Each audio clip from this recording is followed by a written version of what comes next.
I'm generally not a woo-woo kind of person.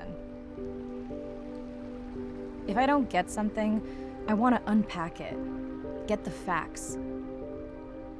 But the ocean, it's a part of me. You could say it runs in my blood.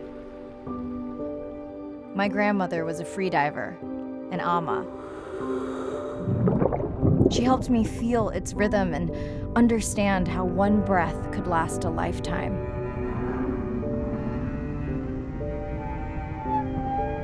We dove so often, the memories all run together.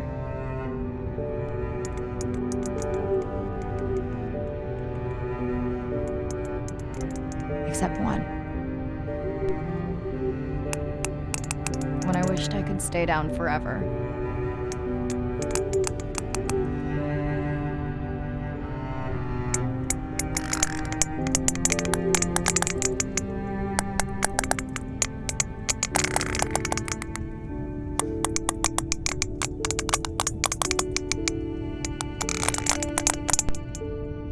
The ocean cast its spell on me that day.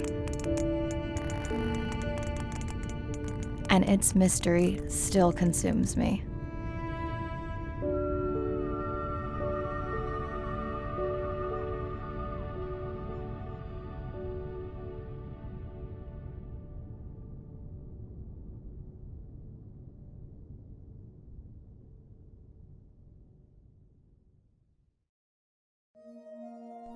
Day 1, submerged atoll, Western Pacific. It's great to be diving again.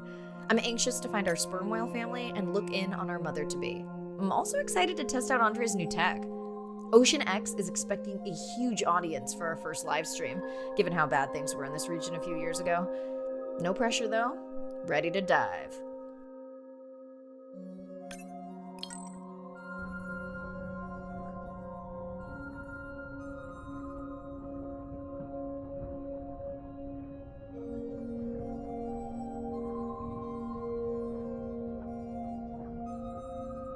I'm in and okay. Hey, Mirai, how's the new suit? Nice. A bit itchy, but I've had worse. How are you breathing? Breathing easy. This rebreather is amazing. Feels like I'm freediving. A genuine compliment. Should have caught that on the live stream. Give me a few minutes. I want it to be amazing, and I'm still getting used to this AR visor.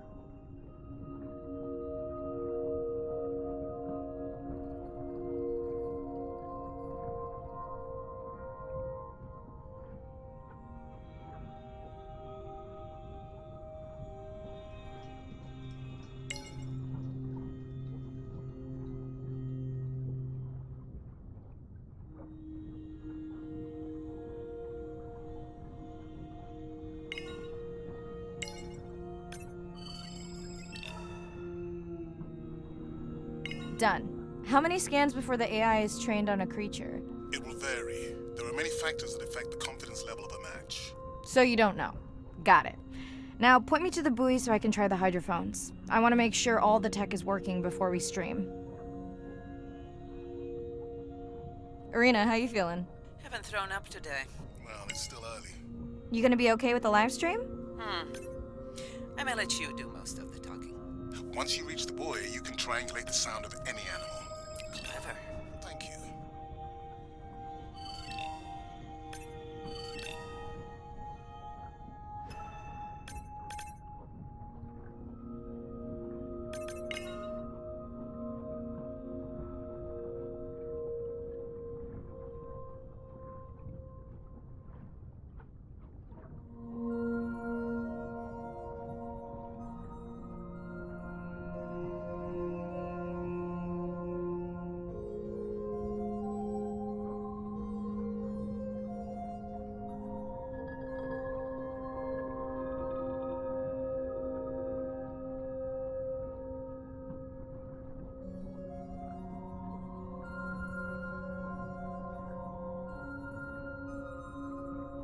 That's close enough. You can use your dive watch to control the buoy from there.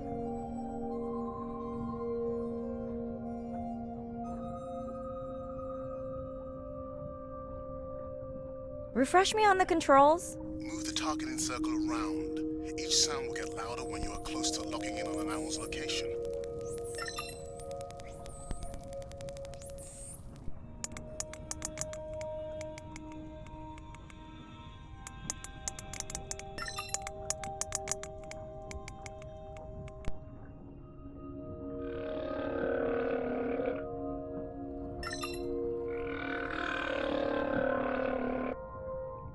Mirai, if you're okay, I'm going to start the live stream.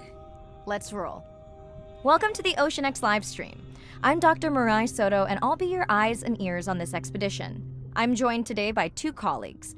Hello, I'm Andre. Hello, everyone. I'm Irina.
Looks like we've got our first singer.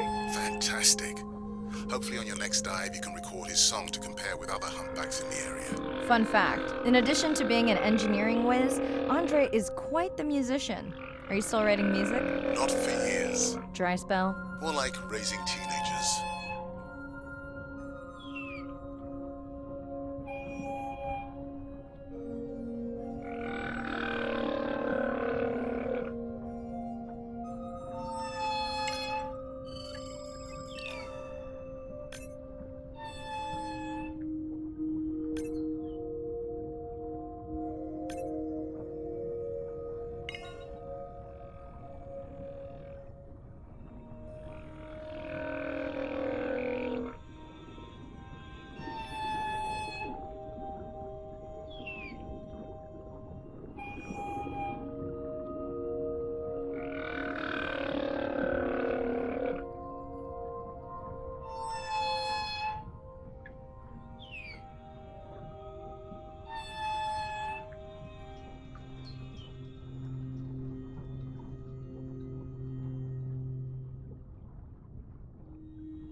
That looks to be a sperm whale. I think I saw this bull from the sub. I wonder how far he's traveled. Once we have a reliable ID on him, I'll see if anyone has tracked him before. Nice.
I do have a new drone design that should be better at isolating the source of the sounds. Don't get too jealous, folks, just 'cause I'm swimming with dolphins. My grandmother always warned me that although they're cute, they can also be pranksters, and today, also very noisy.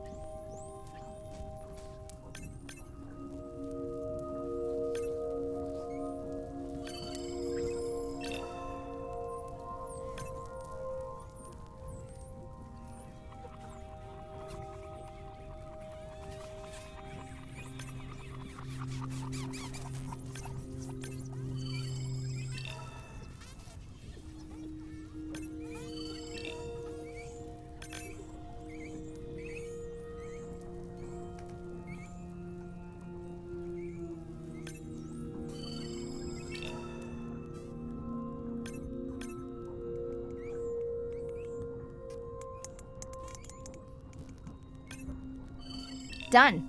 And maybe next time I can weigh in before on the number that we need to scan. As I mentioned, the confidence model is complex. You just want to find the whales. Guilty. Hey, Mirai, I'm seeing alerts on the South Buoy if you want to pull them down. Okay, let's see what mysteries this buoy unlocks.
What does that sound?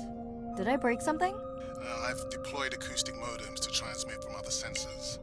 For those of you who have no idea what he's talking about, he means we use sound to transmit data, so we can have Wi-Fi in the ocean.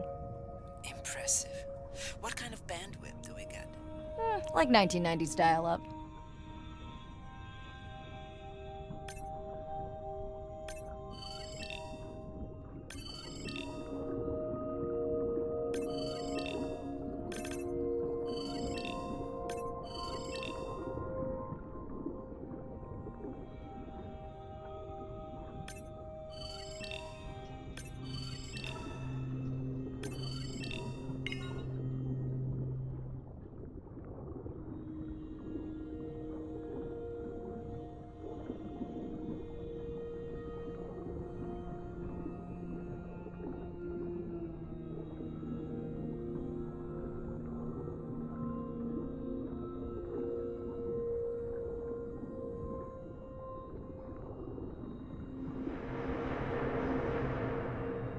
Ooh, company.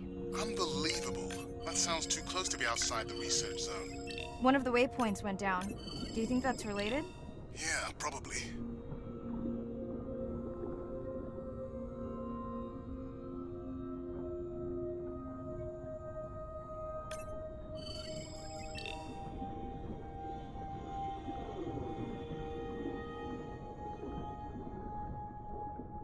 Fun alert. Looks like some young dolphins are having a play date.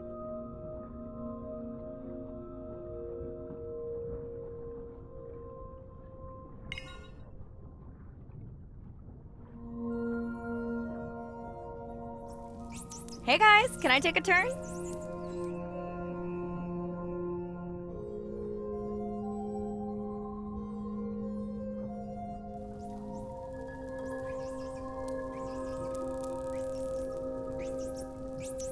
Well, you don't see that every day.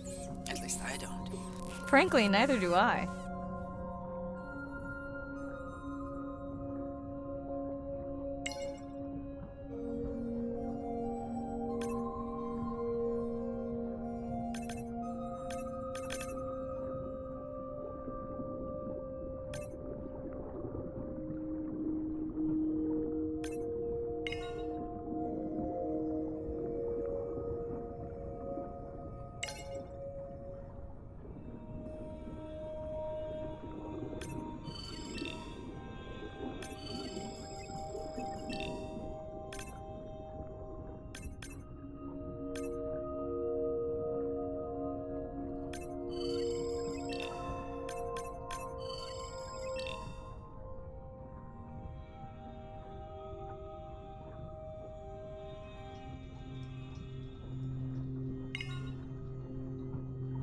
Red light must mean a serious alert. Yeah, dead battery.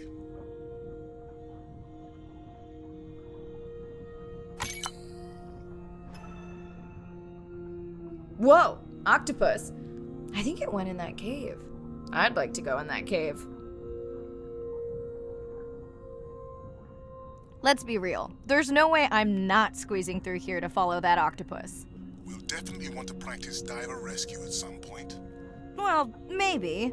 Mirai, please be careful.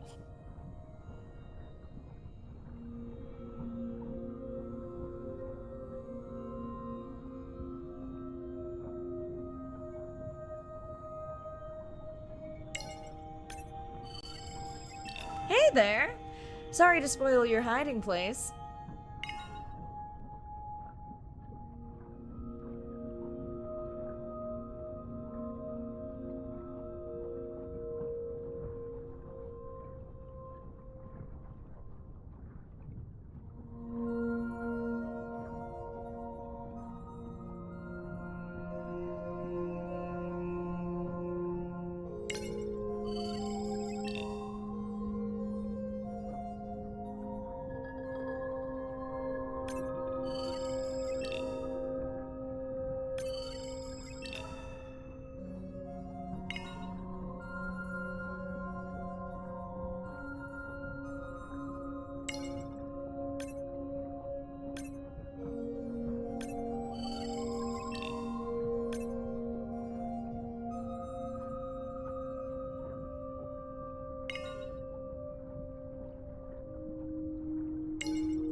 chemical emittance triggered this whole area? Because of me. Not because of me, but because I configured the sensors to detect stress in the coral population.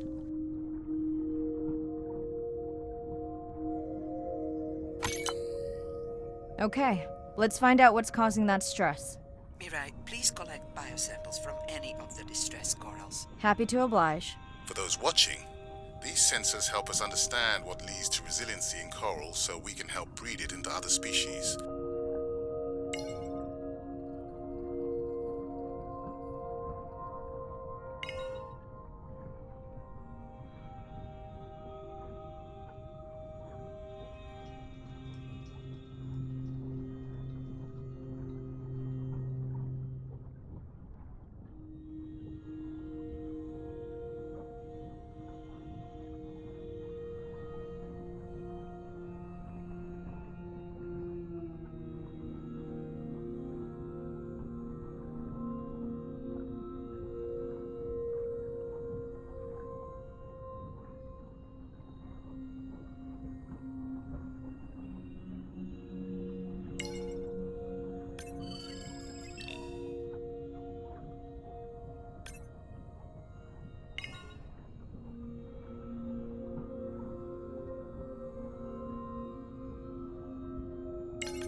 Done. Mirai, sperm whales.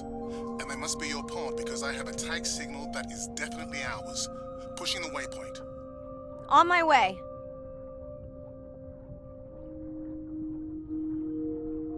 I'm hoping to reconnect with the sperm whale family, whom I have been tracking for years.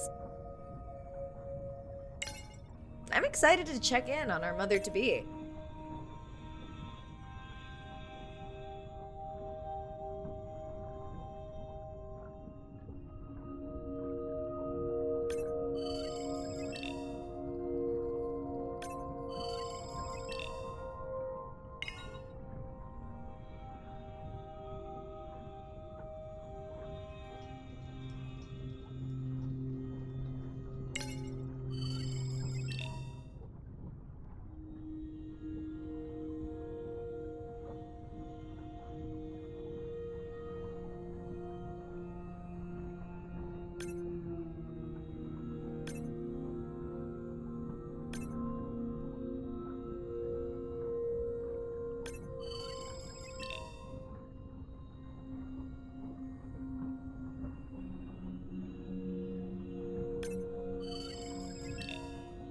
Mirai clearly has a fondness for these creatures.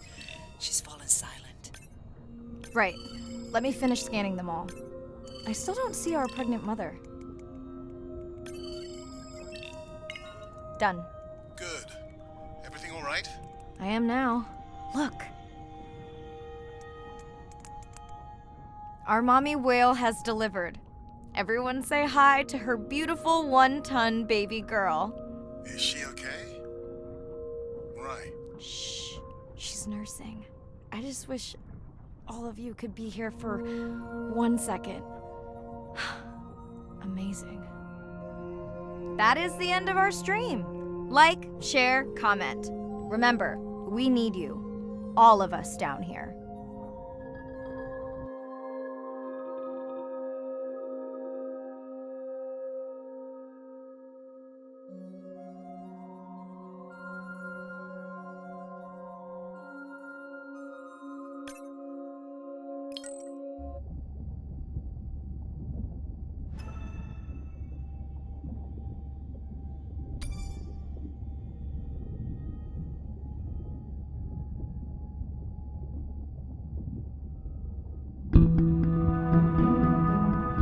My family used to go to the beach every summer. For me, that was my favorite thing to do all year long, hearing the seagulls, the sound of the ocean pounding on the beach. For me, that was just grounding and relaxing and fascinating all at the same time. The physicality of the ocean is one of the things that, as a kid, attracted me the most. That thrill of just having that ocean energy push me along. You could just ride all day. There was no lift tickets, there was no fees to get into the ocean. When I describe to people what it's like to dive on a coral reef, they're like, oh, I never thought about that. They've never had a shark swim right beside them. Look them in the eye and give them a little fright for a second before they realize that the shark just wonders what I'm doing, just like I wonder what the shark is doing. I started free diving. So when I think of diving, I really think of free diving. Like, this is what whales do, right? Take a big breath of air and they hold that oxygen inside their body.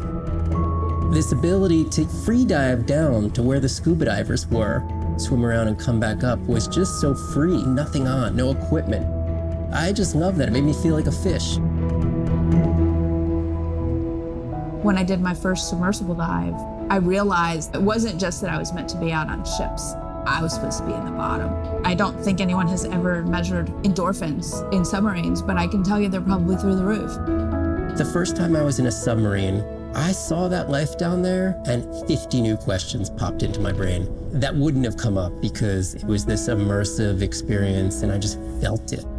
When you're in a submarine and you're looking at these magical environments, you're overwhelmed by this sense of wonder. You're humbled by this feeling of there's so much I don't know about the world, and you're stimulated to figure out how this all works together. I'm a marine biologist. I'm someone who studies the ocean from as many angles as I can. When my kids ask me what I do for a living, I tell them that I'm an explorer. I'm an aquanaut. I dive down to the bottom of the ocean and I see things that people have never seen before. How lucky am I to be able to share this amazing habitat with the rest of the world?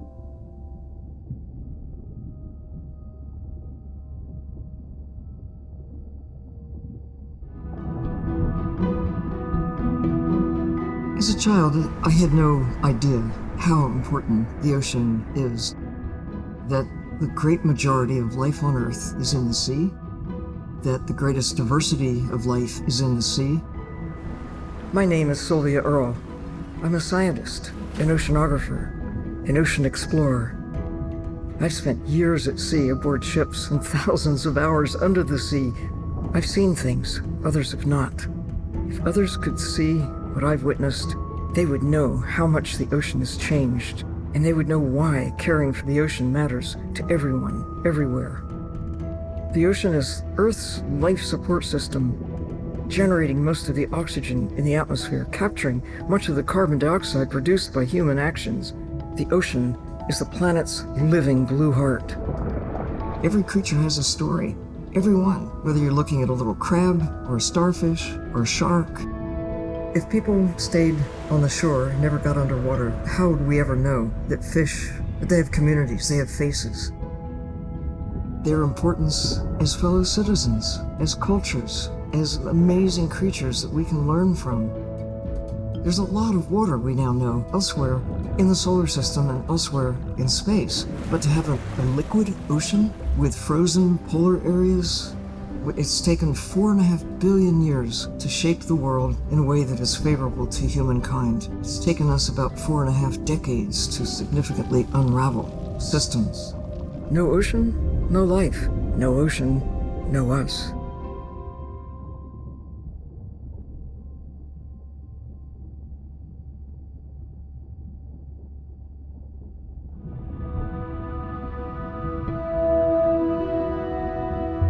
My name is Shane Garrow, and I'm the founder of the Dominica Sperm Whale Project. I've been following the lives of sperm whale families in the Caribbean Sea based off the beautiful nature island of Dominica. I've had the sort of greatest honor to spend thousands of hours in the company of the sperm whale families. And over the last 15 years, we've come to know 30 different families. We know about 10 of those personally. My research focuses mostly on the connection between these families' lives and what they say to each other, and how they succeed in the ocean by living in these small families. They live these rich and complex lives in part of the ocean that we find difficult to even explore. Sperm whale society is matrilineal, meaning it's grandmothers and daughters that will live together for life. The young males live in the family until they're about teenagers, and then they go on this sort of open ocean wander for about 15 to 20 years before they are breeding age. But females will stay together for life. They communally raise and defend their babies, and they live in this sort of community of neighboring families just like we do. Behavior is what you do, but culture is how you've learned to do it. In the same way that we're all humans, but some of us eat with chopsticks and some of us eat with a fork. We're all still eating, but how we've learned to eat is importantly different. The secret for how these animals are surviving are these traditional behaviors, and that's why every calf counts. Every female calf is critically important, and each one of those that we lose so much potential. I think one thing that my research has shown is that our lives are really similar. The values that we have in our families, love your mom, be a good neighbor, learn from your grandmother's experience. And ultimately, life is about the quality of the relationships that you build with those around you, whether you're a whale or not. The secrets that my grandmother learned are helping me to survive now. Ensuring that these grandmothers survive to be grandmothers to share their stories, and ensuring that these babies live long enough to learn them is what's going to enable these animals to be around for a long time.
Hello, Mirai.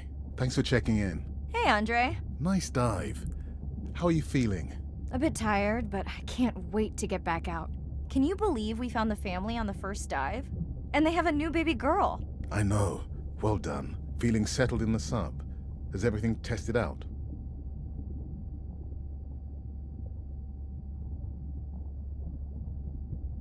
Tess? I knew I forgot something. This solo sub test makes me nervous. We're definitely fitting it out for 2 pilots next time.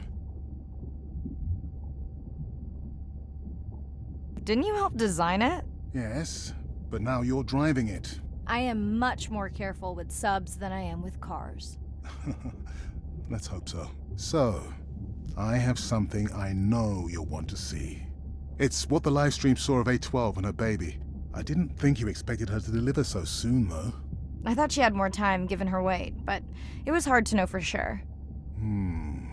What's the about? Just noting her low weight. Also wondering when you'll find the rest of her pod. Maybe they were diving. I'll find them.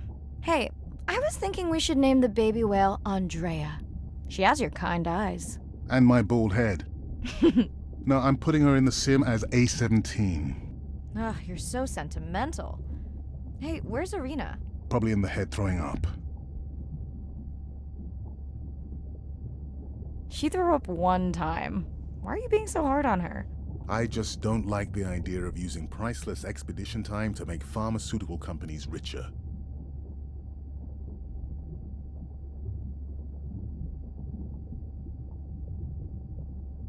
I thought she was self-funding her own research. Yeah, self-funding so she can found another startup.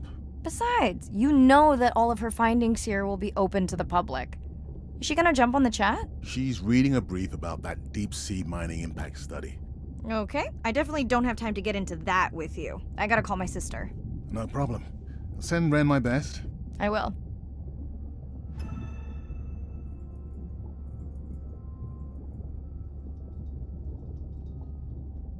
Hello, Mirai. Thanks for checking in. Hey, Andre. Nice dive. How are you feeling? A bit tired, but I can't wait to get back out. Can you believe we found the family on the first dive? And they have a new baby. I know. Well done. Feeling settled in the sub? Fabulous. The overhead speakers sound great. Glad I brought my tunes. This solo sub test makes me... We're definitely... Are you volunteering? Well, not if you're choosing the playlist. Snob. I think Arena was enjoying my tunes quite a bit on the trip out here. No comment. So, I have something I know you'll want to see. It's what the live stream saw. I didn't think you... I thought she had more... What's the... Just noting, also wondering when... I'll find them. Hey. And my bald head. No, I'm putting... Ugh, you're so... Probably in the head throwing up. Seriously? No, seriously, what's she working on? She's reading a brief about that. Okay, I definitely don't... No problem. I will.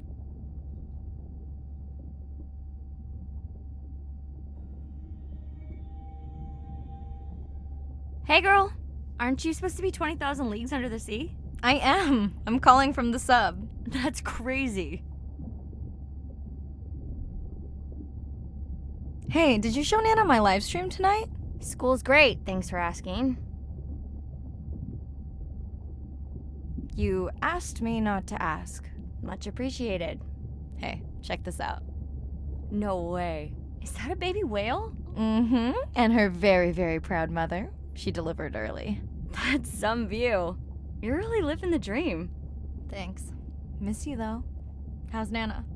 Okay, not a big deal, but I am taking Nana to get tested for a clinical trial. Some new dementia drug.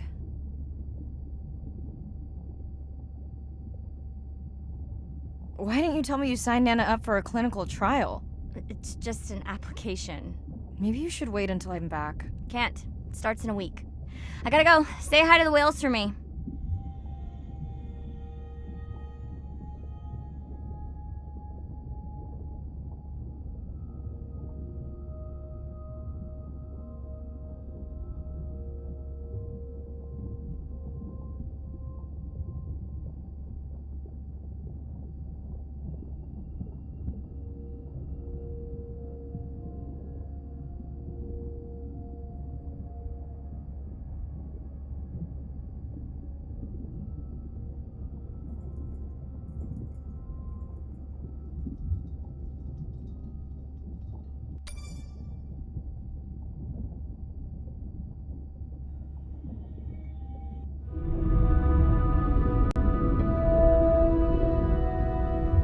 It's a big ocean.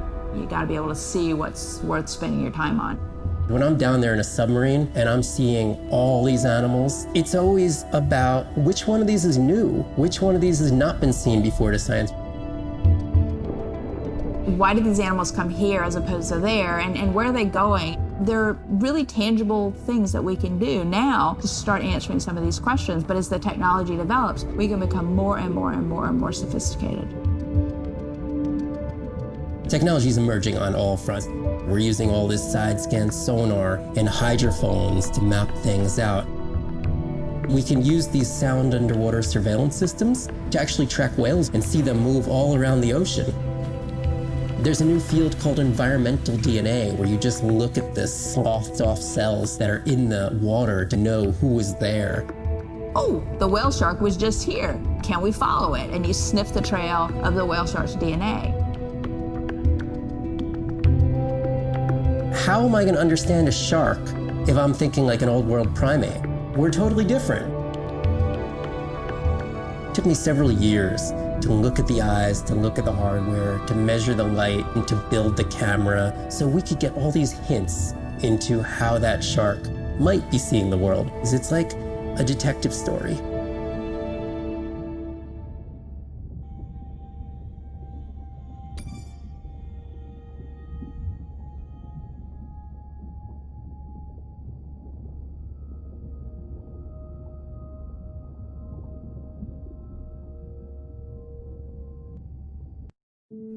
Day 2, back to the atoll at sunset. The hydrophone feeds are alive with the sounds of whales. Gonna find me some singers. I'm excited to test Andrea's new Manta drone. Kinda like the Swiss Army knife of stealth drones.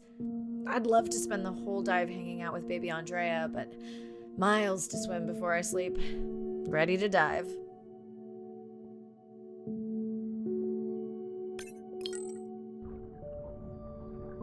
I'm in and okay. Looking good, Mirai. The Manta drone is ready for its first zoom scan. Now I get to see why you talk about it so much. Only the best science for you.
Buoy ahead.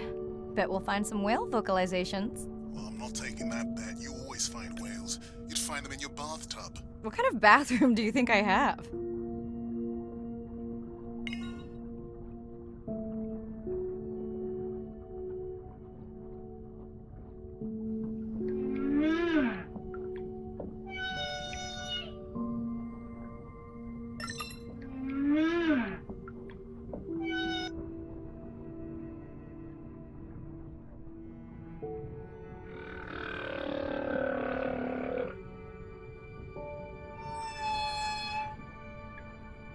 This is a lot of whales.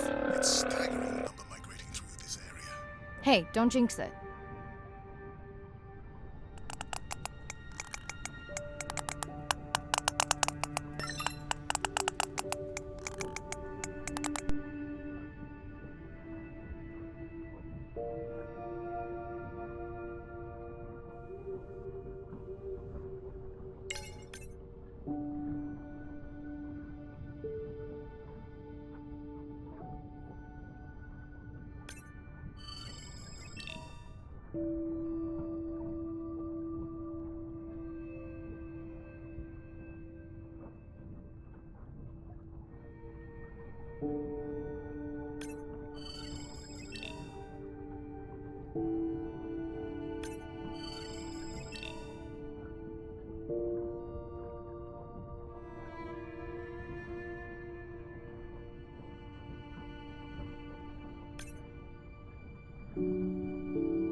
It's our sperm whale family again.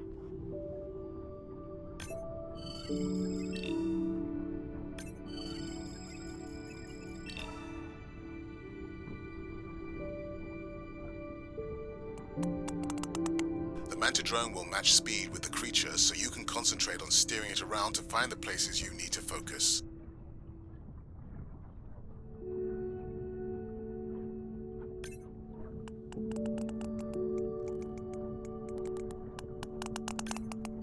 All right, baby. We won't forget you now. Andre, can the zoom scan tell how old the baby is? Not with any certainty. Why? Just wondering if she's old enough to hunt by herself.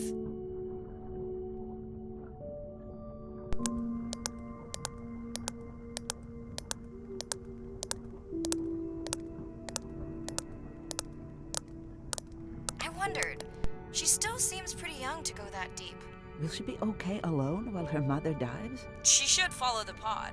Her aunties will babysit while the mother hunts. Wish I had them when my daughter was born. Takes a pod.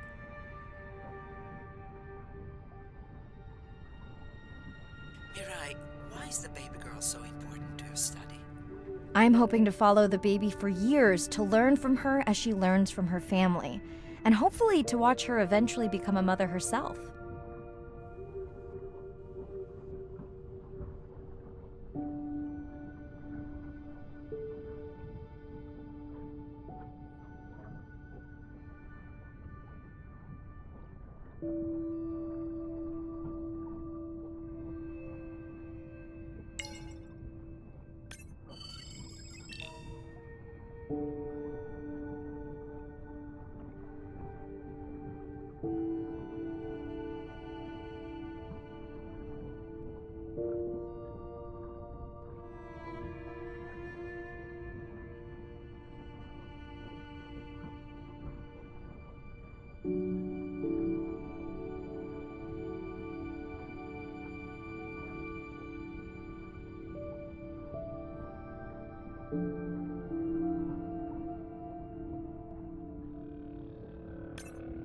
Here we are, the whale we're designating Humpback M1. Oh, so catchy.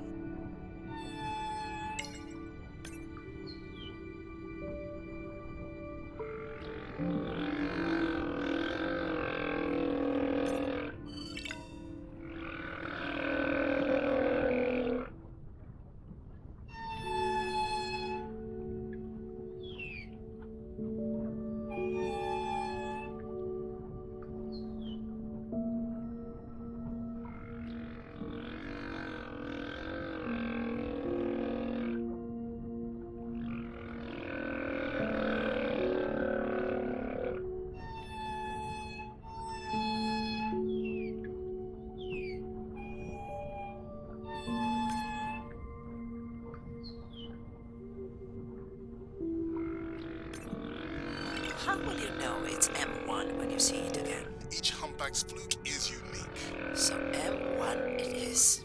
Andre's software is helping me understand the structure of their songs so we can try singing back. More like playing back. I'll synthesize a song that mirrors one from another region to see how these whales react. Because Andre doesn't like my singing. It's more the songs you sing, actually.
Approaching Humpback M2.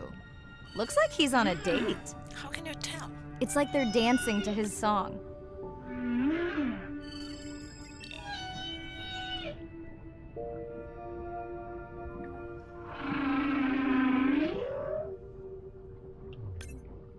What do you think, Andre? Do you think he can make it as a solo artist? Not without more original material. What? Males from the same region sing nearly identical songs with just enough variation to stand out. Yeah, just like those pop singers. Such a snob.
Let's hope the Whale-a-Palooza continues.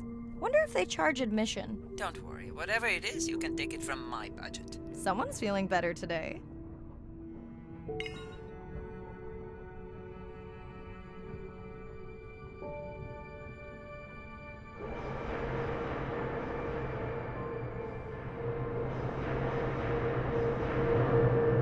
Well, I guess it worked. I've got some nasty noise. Same damn sound we heard yesterday. Well, I'll check it out between the whales.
Looks like another area sensor. Okay, Mirai. Can you use the micro tanks to mark the starfish for collection? Are you testing your collector drone? It's not a test. Irina needs us to collect a few for study. They are incredibly resilient. They can regenerate themselves from just a subset of their body. They're also invasive. Must have hitched a ride in the ballast of a ship. Irina, how many of these do you need? I'm missing the whales. Just a few.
Okay, micro tags deployed.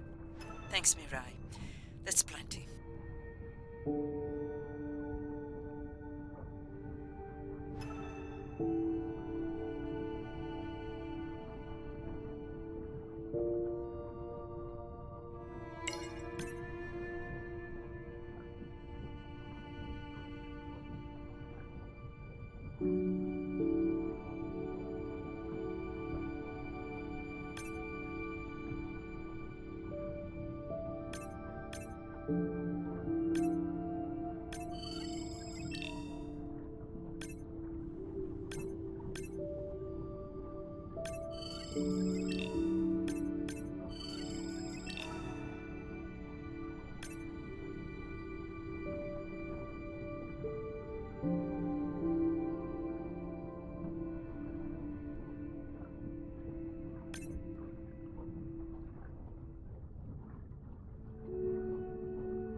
Are you sure this is where you tracked that noise?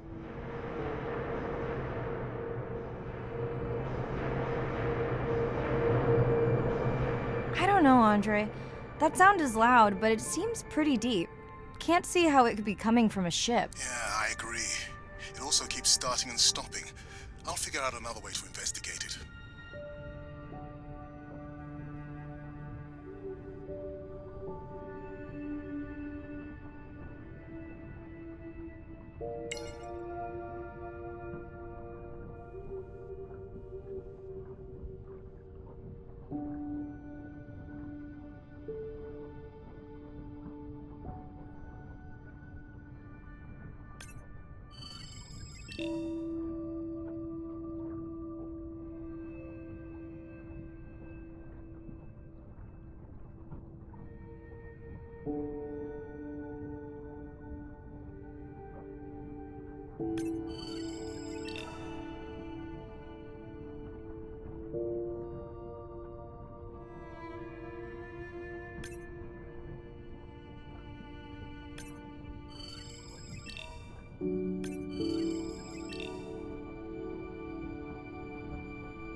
Andre, what was that other nasty noise? It was definitely digital. Low power alarm.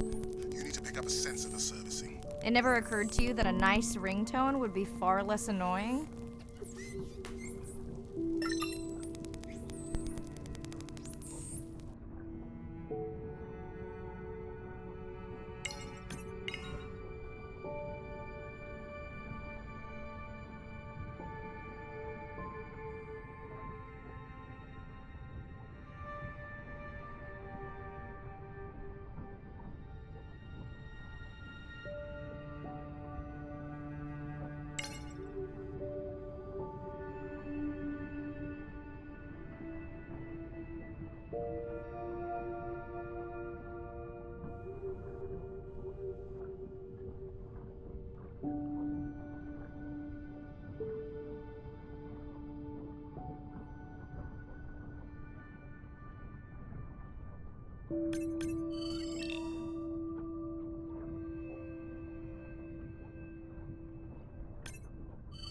I have colleagues that are studying the antimicrobial properties of these coral.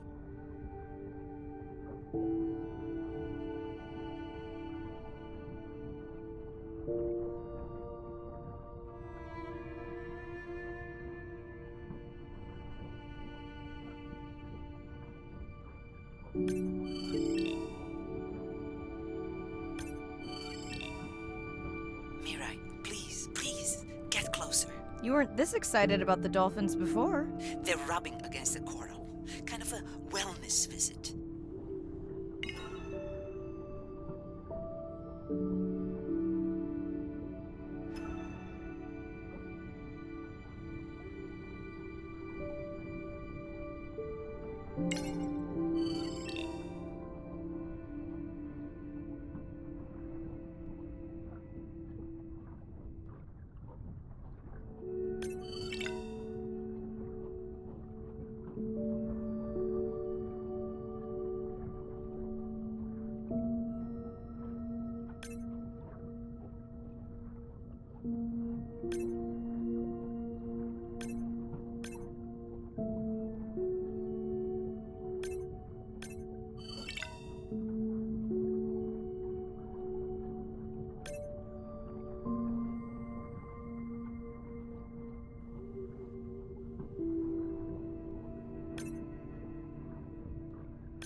Hey Andre, those reef sharks like your ringtone.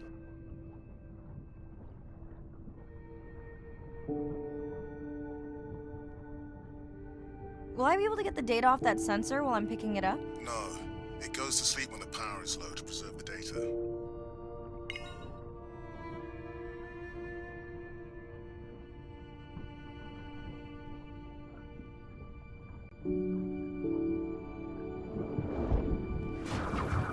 Whoa! Did you see that? Shame that wasn't on the live stream. Have you seen one do that before? Never. I'm picking up a tag from the sperm whale pod, pushing the waypoint now. On my way.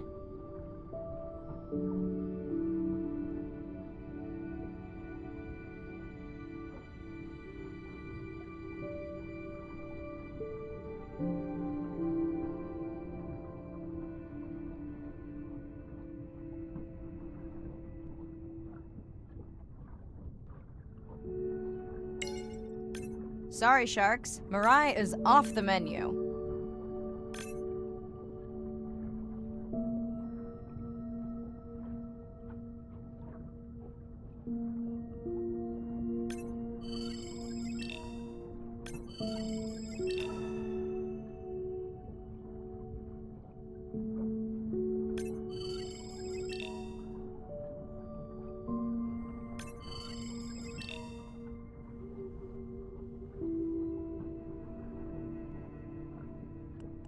The baby's back with the rest of the pod. What's it doing? Nuzzling, probably calling for its mama. Are you calling for your mother?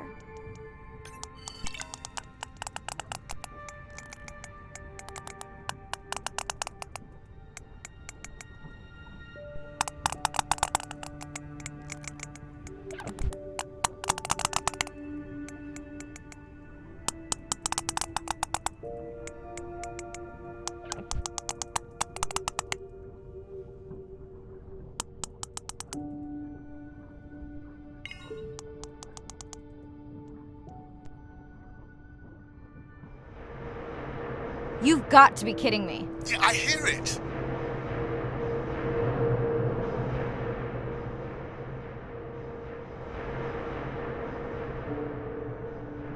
There they go. That was our shot.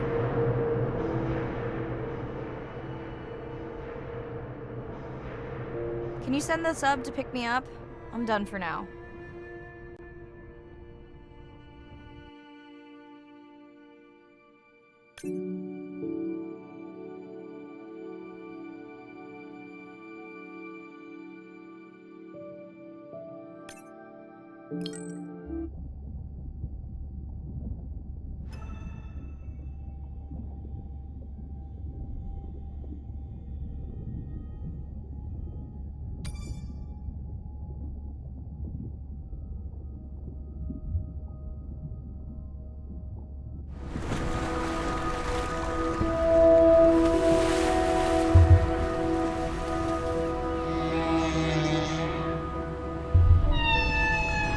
What we know as humans about whales comes from just a few scientists so far, like Roger and Katie Payne. They had background in music, and by kind of mapping out the songs, noticing that if they would look at this almost like a song sheet, every 15 minutes or so, there would be a repeat.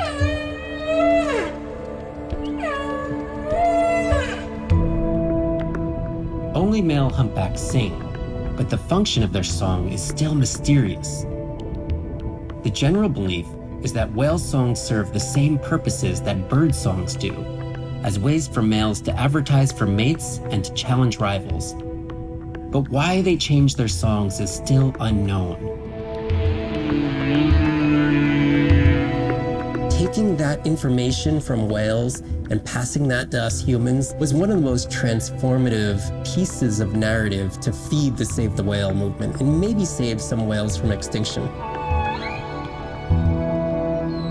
These animals are sharing this world that might have been millions of years going on in their world, and suddenly, for the first time, we, as humans, are tuning in.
Hey, it's Ren.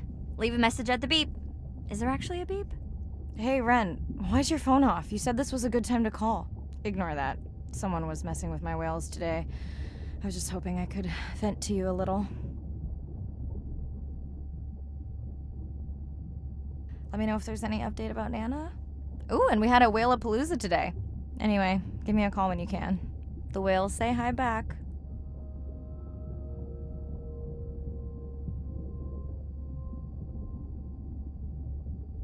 Hey, Mirai. How are you? Doing all right. How are you feeling? Any better? A bit. I might finally be getting my sea legs. Next step, diving. One step at a time, Mirai.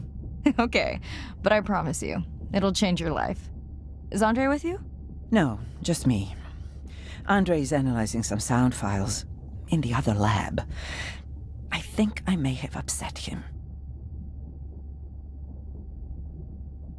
The two of you do seem to be on opposing wavelengths fairly often. I quite enjoy our debate, except when it affects our work. It wasn't a debate, it was an argument. Andre, I didn't realize you were on. What did you find? This is video and audio from your last dive. And this is an analysis of the sound that spooked the family.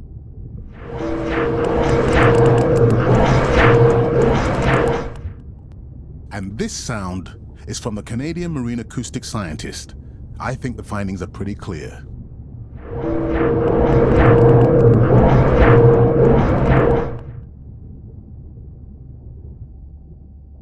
The signatures sound the same to me. He gave me the same test. Andre, who is messing with my whales? Deep sea miners.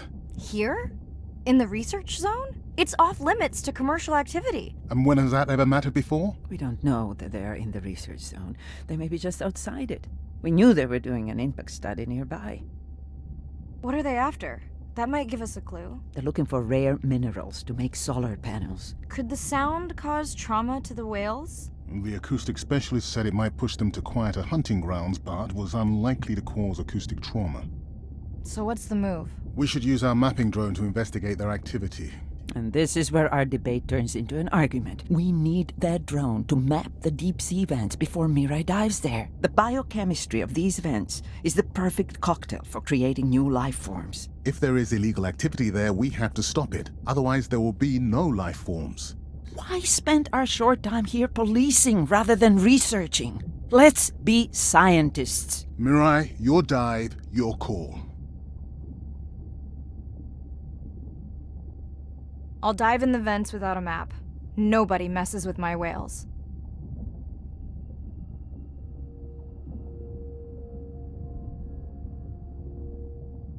Hey, Mirai. Sorry I missed you. Misplaced my phone.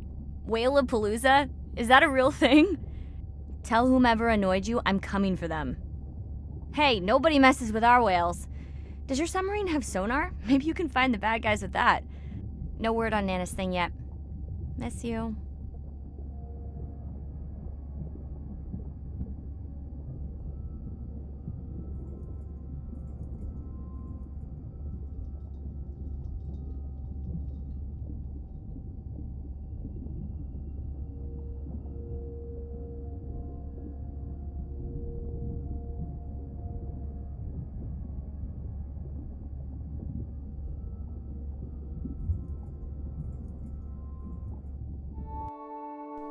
Day 5.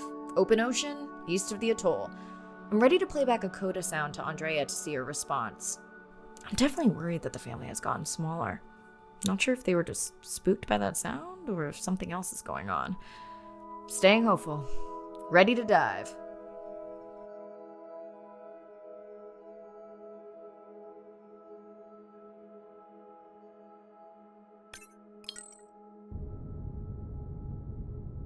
I'm in and okay. You know, I always feel like I'm swimming in place in the open ocean.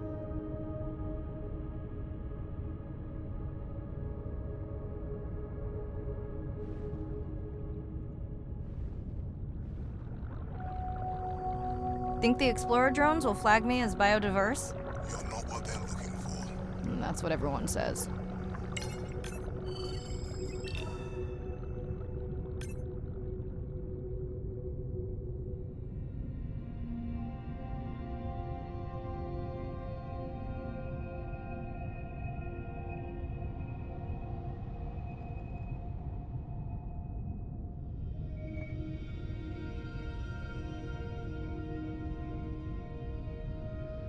Approaching the buoy.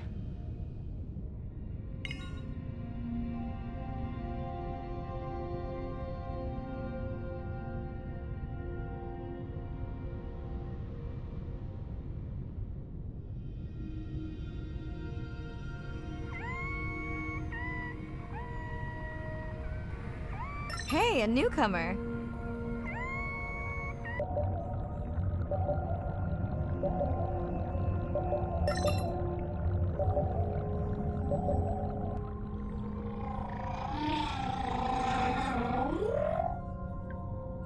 That song sounds familiar. Now to get there before the noise from Andre's minor friends scares them all away. You want to raise my blood pressure?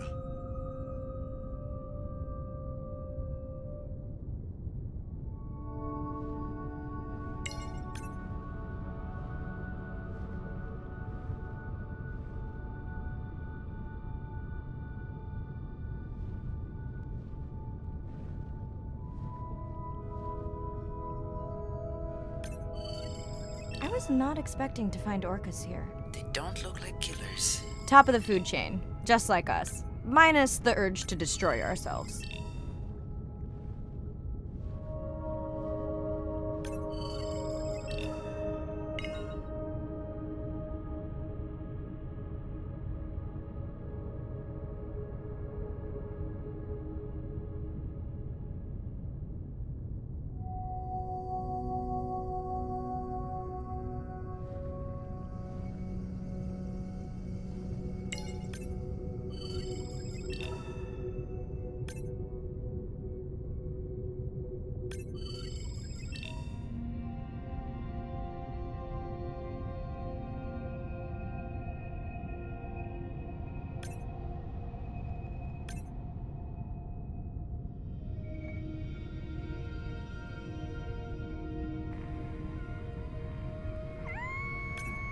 Has anyone been tracking them? I'm still waiting to see if there's a match.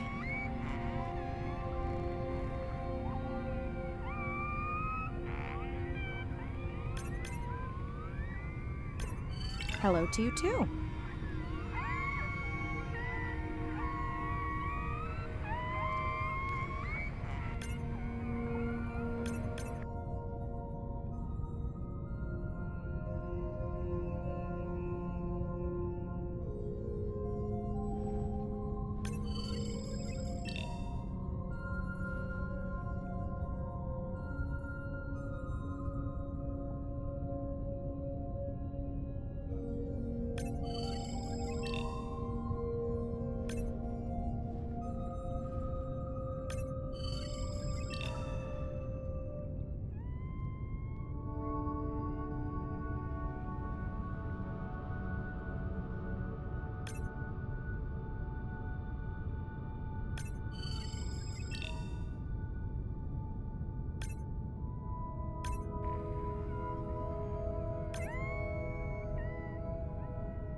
Andre, are you seeing this? Is that a leatherback turtle? I didn't think there were any left here. What happened? Egg poaching, and the nesting beaches got too warm.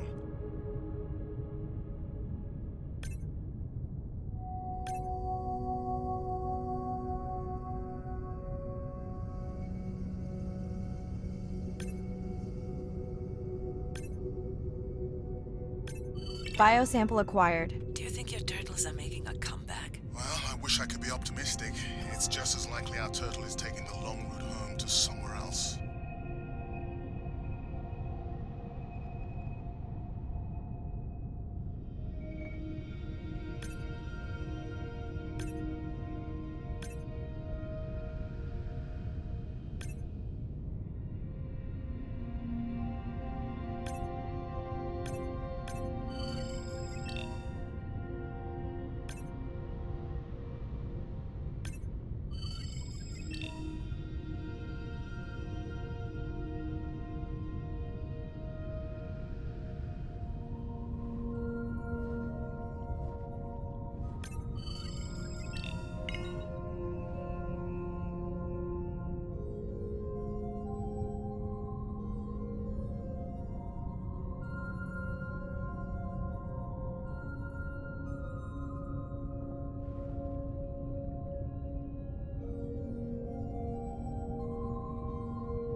Okay, group survey.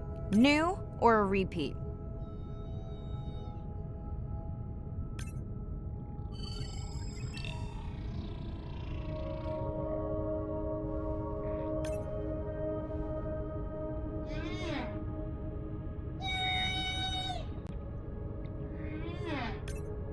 So glad to hear you. Those noisy neighbors silenced enough of your friends.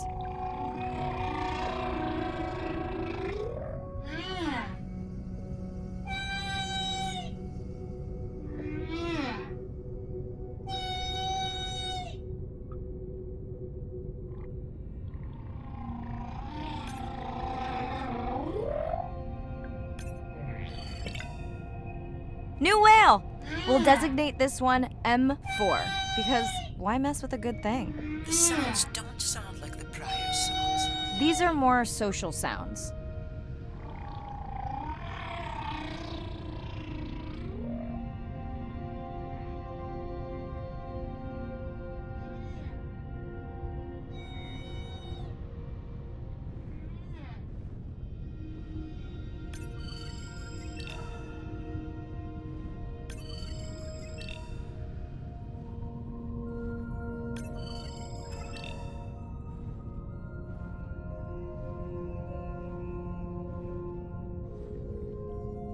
Feels like my birthday, and that buoy is my present. Hope it's better than my last birthday. Dare I ask? My sister got me jeans that were mine for about a week before they wandered off, never to be seen again. A mystery, I tell you.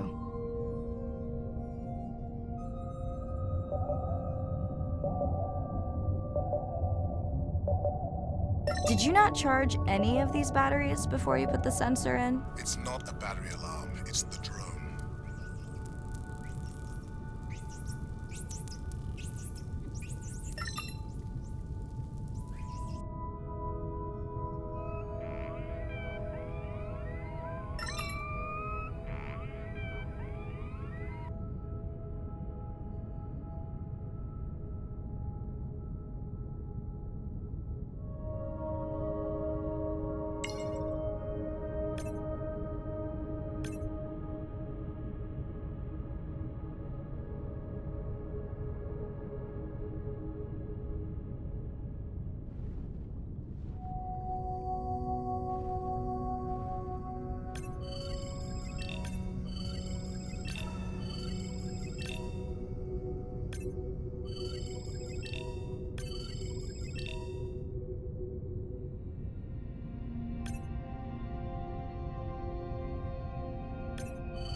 You're right. That is definitely not a dead battery. Unless we're using whale sharks as batteries now.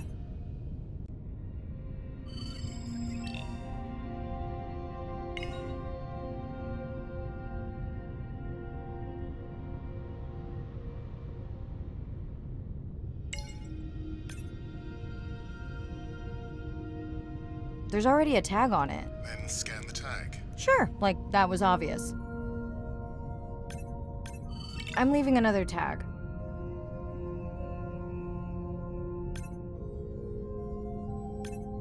Much better than a dead battery.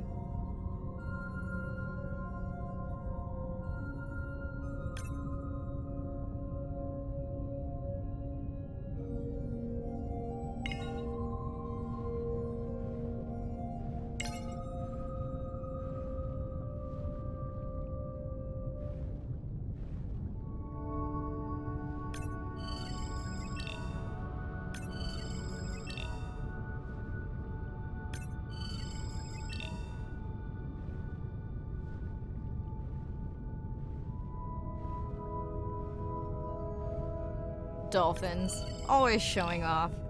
Hey, Andre, can you make your manta drone do synchronized swimming? Guess we'll see.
Let's log you in.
Hello! I just met your friends.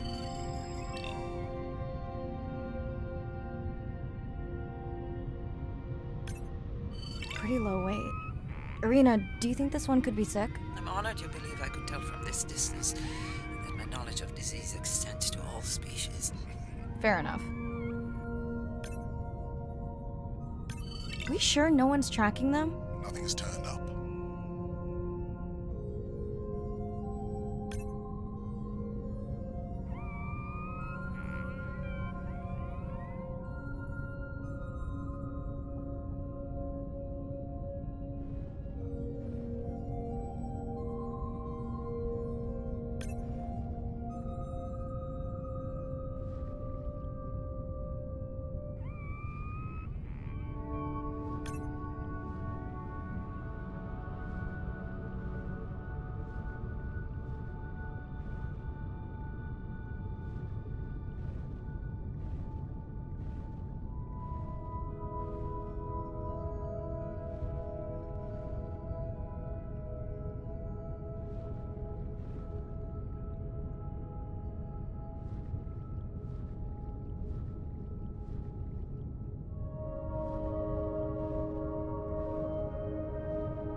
Didn't you pick this dive location because you tracked the baby's pod out here?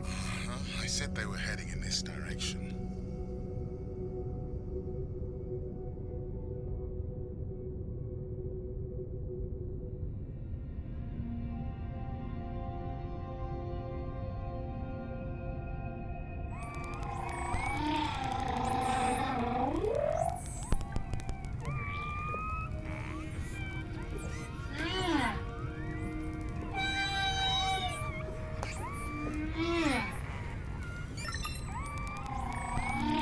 Andre, the buoy's glitching. I don't know what range you've set, but I think I'm hearing all the animals in the Pacific. Yeah. Too many sound signals for the software to keep up. I don't know what kind of party I'm crashing, but pretty sure I'm gonna love it.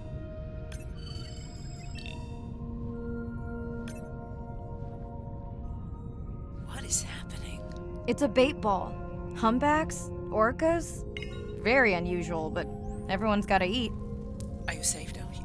I'll try not to be mistaken for a fish.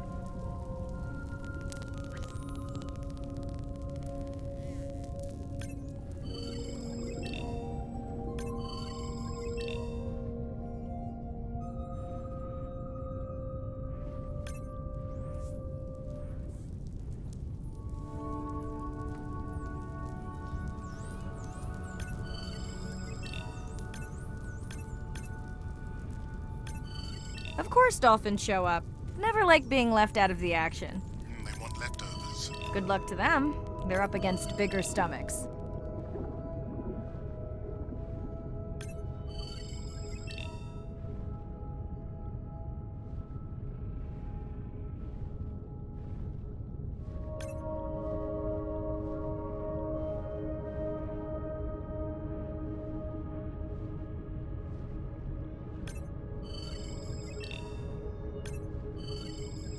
Here they are.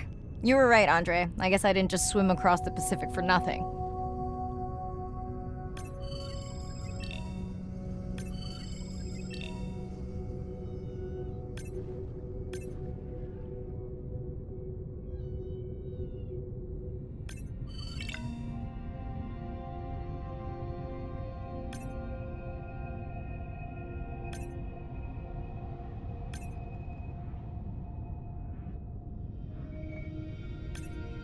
Are there fewer than before in this pod?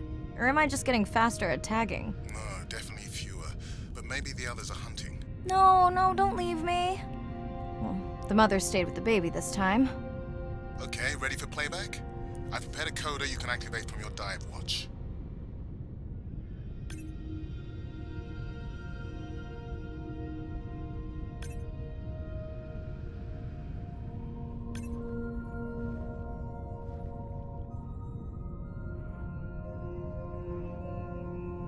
Okay, first attempt to speak whale. Hopefully I won't offend her.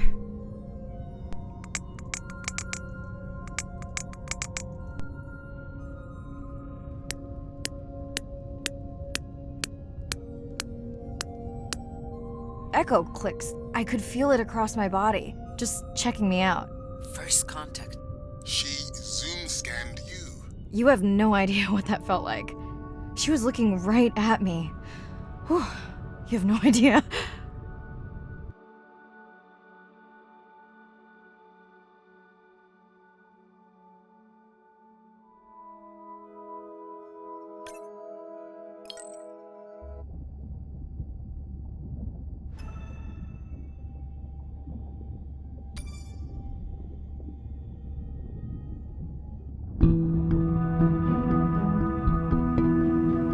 If people stayed on the shore, never got underwater, how would we ever know that fish like one another?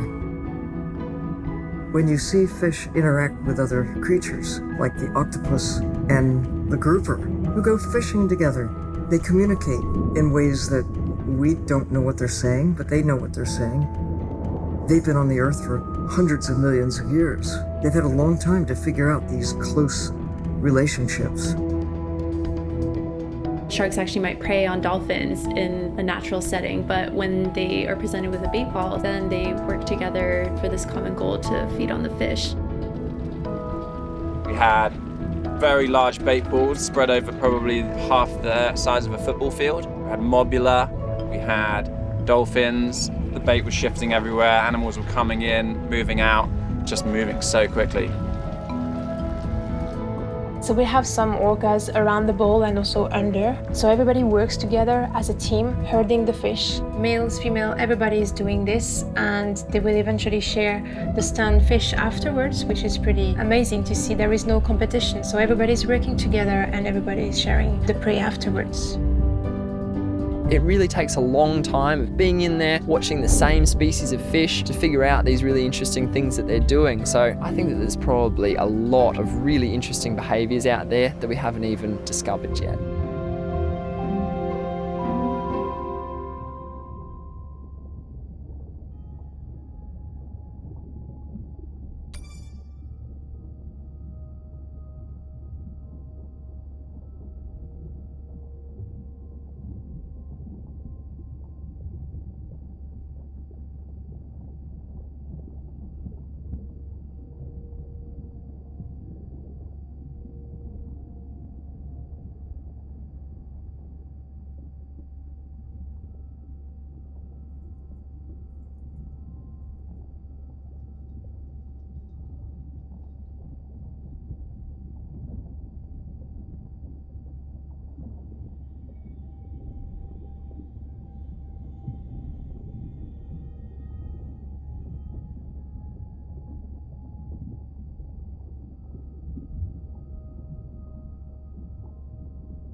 Bad news.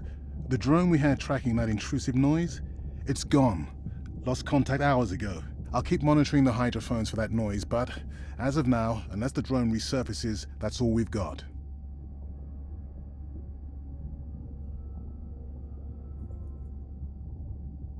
Hey, Mirai. I assume you've heard that Andrea lost a drone. Yeah, bad break. Did we get any usable data from the drone before it went missing? You'll have to ask Andrea. He hasn't given me an update. I think he's upset that I suggested we'd still have the drone if we used it for its original purpose. It's crazy that we only have one mapping drone. If this were a space mission, we would probably have 100.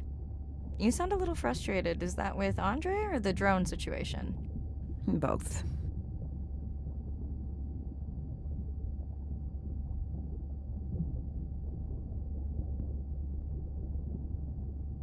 Yeah, his passion can sometimes be overwhelming. I just wish he wasn't so cold with me, just because I turned my prior research into a successful biotech business. Not every company is evil.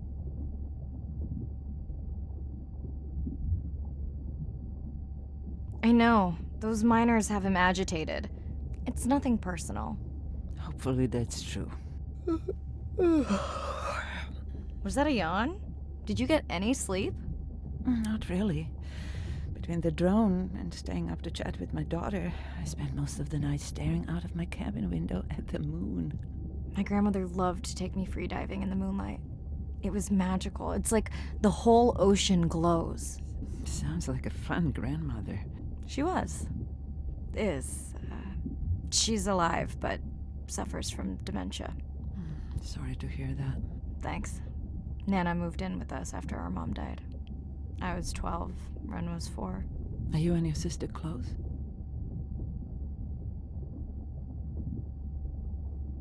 Most of the time. It's complex right now, but yeah, definitely. Where is your daughter? She's at university in the UK. What is she studying? Pre-med.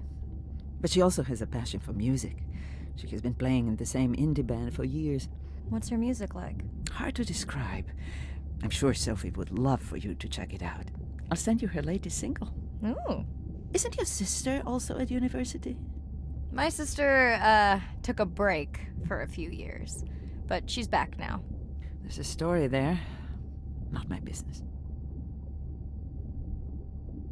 She's had to deal with tough stuff. We both have. I just seem to have an easier time adjusting. Does she want your help? I don't think she wants her stuff to get in the way of my success. You sound like me talking about my daughter.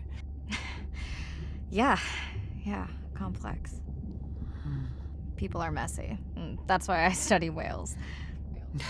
Speaking of which, I better get prepped for our next dive. Yeah. Catch you later.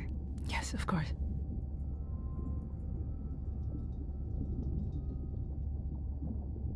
Hi, Mirai. It must be late there. That's okay. I'm on dive time. I showed Nana the highlights from your live stream.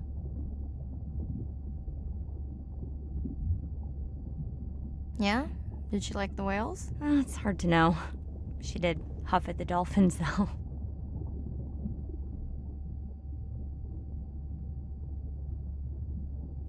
I hoped that would get a reaction. Not sure it was a good one.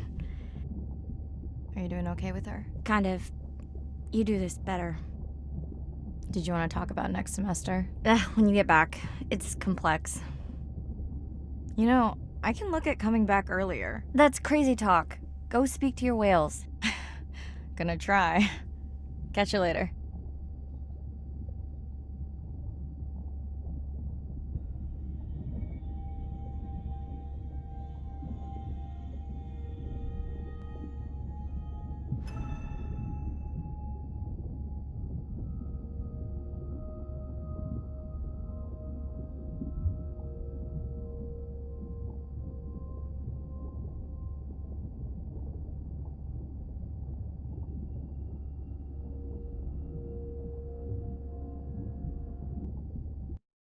Day 7. About to enter the Twilight Zone. I'm following Andrea's family down to the seamounts where I hope to observe them hunting. Arena has been testing our samples and is worried about a harmful algal bloom being somewhere nearby, so I am to keep an eye out for that. Check. I'm also keeping an eye out for more turtles.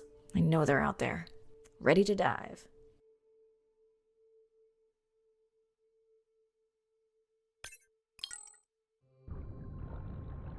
I'm in and okay.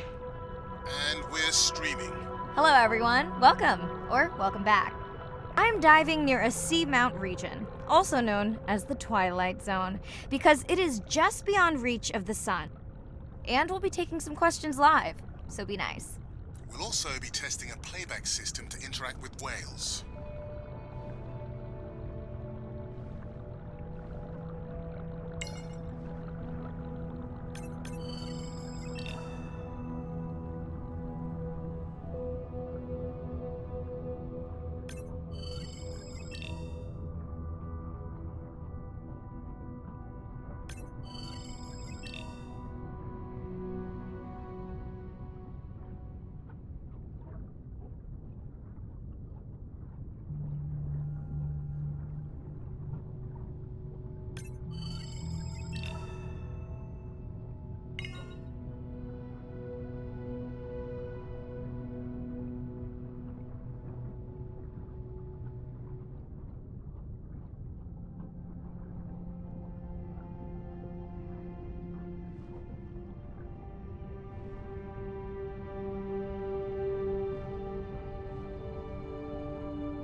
Want to hear something cool? So do I. I'm hoping that buoy can send a little message to our humpback friends. That's right. Andre is going to serenade some humpbacks. Well, not me, but using a song I generated from other recordings.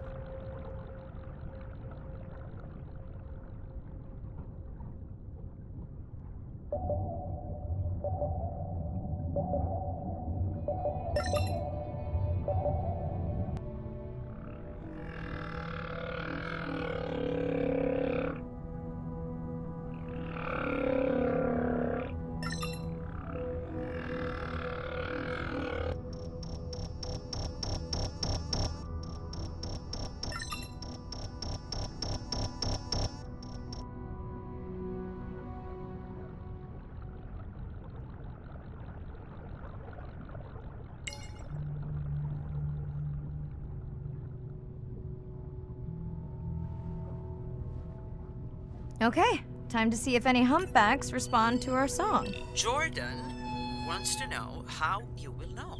Great question. If we have recorded him before, we'll see if the influence of our song affected his. Scientists believe whales from one region can influence the song of whales from another when they mix. Hey Andre, we've recorded a song from this one before, right? We have.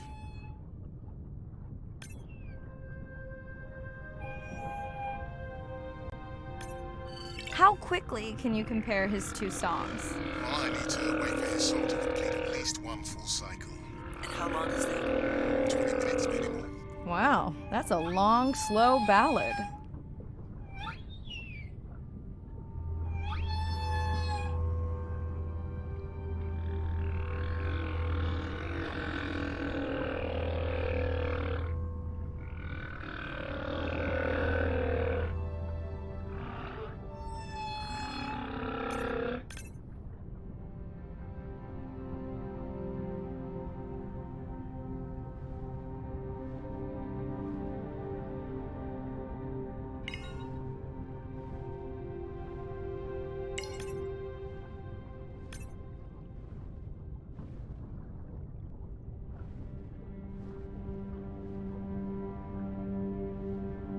Dana, squid. It looks like they're hunting... Lanternfish. Well called, Irina. We'll make you a sea witch yet. I'm sorry, what? Let's scan a few to pick up their hunting behavior. Here goes.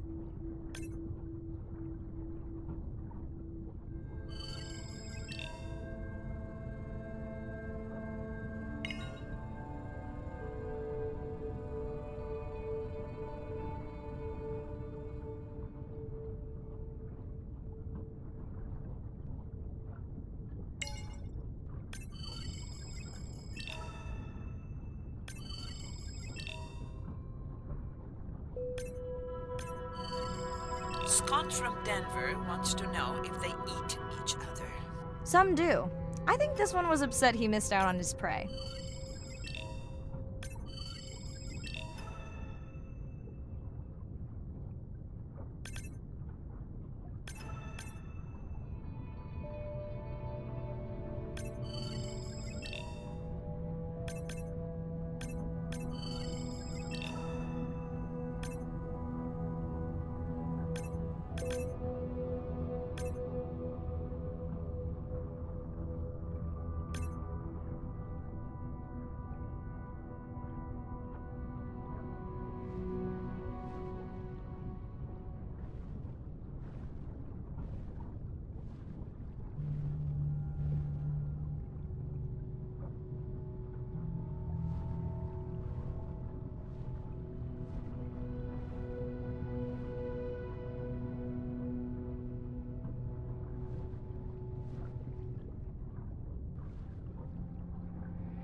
Another leatherback turtle, Andre.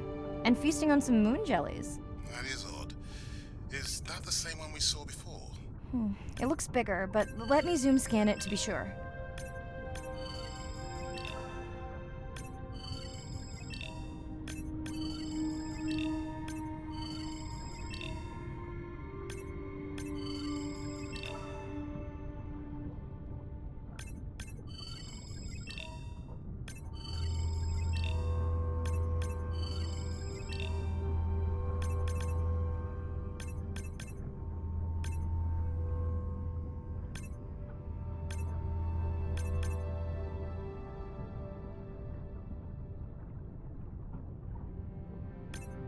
We can run the sample in the lab, but I am sure this is a different one. Do they typically travel together? And wouldn't it be surprising to find two this far off course? Yes, it would be. And yet, here they are. Welcome back, turtles. Enjoy your beautiful moon jellies. Moon jellies are beautiful. There is a decent chance this jelly will regenerate itself. Do tell. In fact, a few species of jellyfish are technically immortal. They can revert from being full-grown to their younger state and essentially start their life cycle over. Thank you, Irina, who will make us all immortal one day.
Great. I've been waiting for this. I have just activated your UV light. First of all, don't mess with my suit when I'm diving. Secondly, you spoiled my surprise.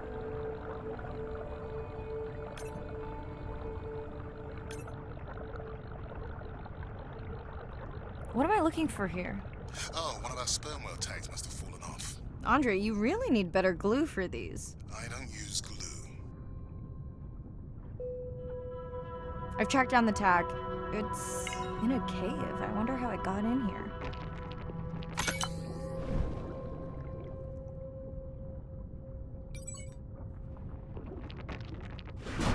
Oh! What the? Mirai! An octopus! Are you okay? Other than getting inked in front of a live global audience? You know, you might want to get that off you. It will probably attract predators. Oh, wonderful.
Swell sharks have developed biofluorescence to communicate with each other. Their eyes have special adaptations for the UV light. Now you can see what a swell shark sees. That's what I'm talking about.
Next, you can try the black light I installed in your sub. You did not. You did install it in your dorm room back in the day. Your wife showed me pictures. Well, uni was a good time.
Okay, last boy of the dive. How are you feeling?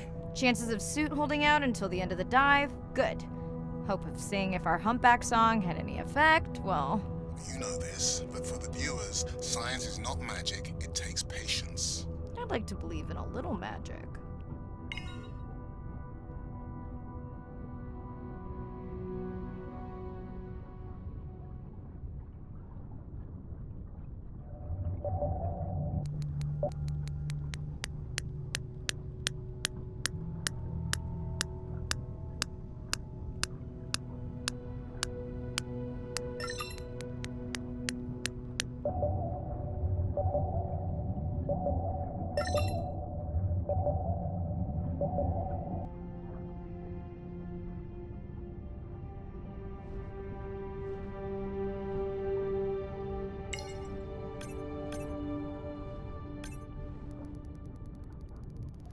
Sperm whale, I think it's... Yes, it's hunting! First time we'll be able to document it with Andre's technology.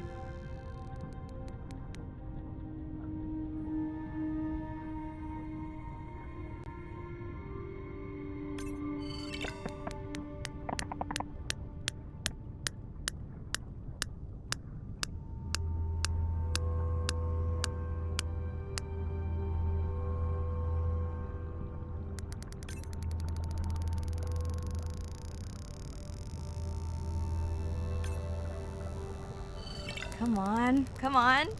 And then the buzz. I got it! Raj from Mumbai wants to know, what's the buzz? I think he was making a joke. Got it. But what is the buzz? How is it used? We're not entirely sure, but definitely associated with being close to prey. This is just the warm-up. The real fun will come in the deep.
Andre.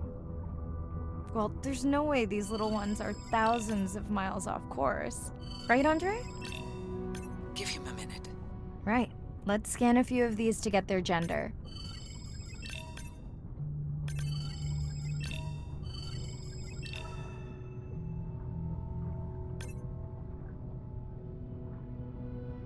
There's a tiny tag here. Andre?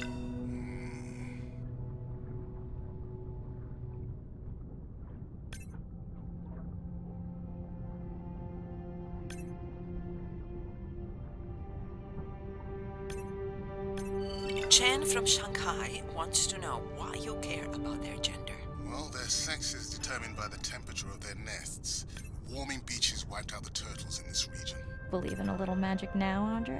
I may just start, but let me check on that tag first.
Oh, wow. Glad we didn't miss this. Beautiful. Yeah, they must have been hunting down past the rift. I think we found our spot for our first deep dive. Mirai, check out that one closest to you. What's that on its skin? Not sure I can catch them. They're headed to the surface. Might just be a scrape from a ship strike. Yeah, let's hope that's all it is. Let's end it here.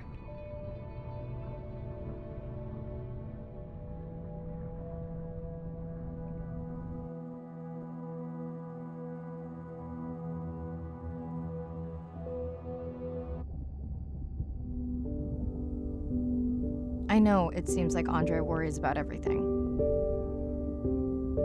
But I really understand where that comes from.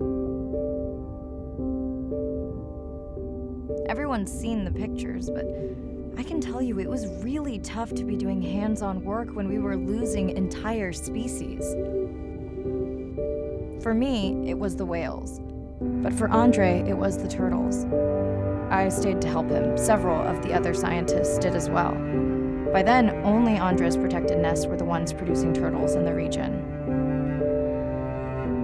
We all figured that the population was going to collapse, and eventually it did.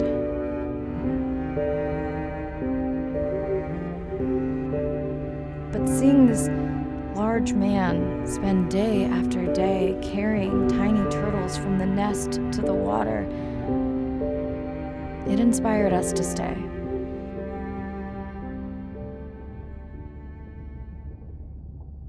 Coming back now, it feels like another world. Andre is not an angry man, Irina. He's just a man who gets angry when he sees people say it's too hard, or that they don't care at all. Yeah.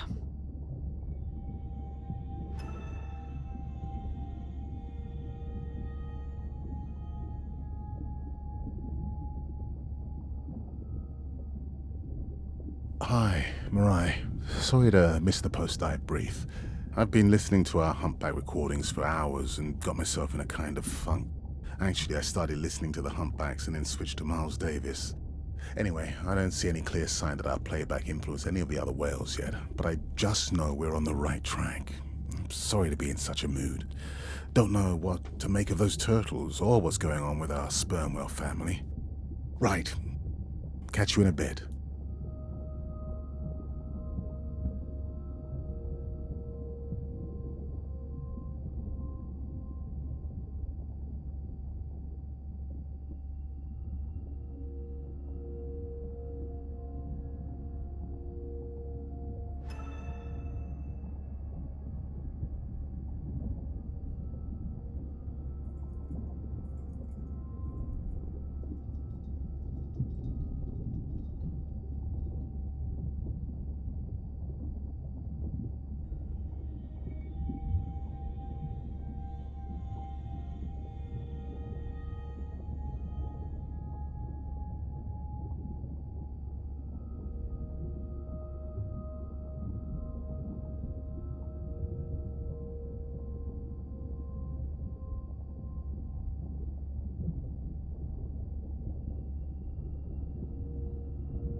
jellyfish have mechanisms of self-repair. They're constantly getting bitten by turtles and chunks getting taken away. 50% of the jellyfish population are wounded.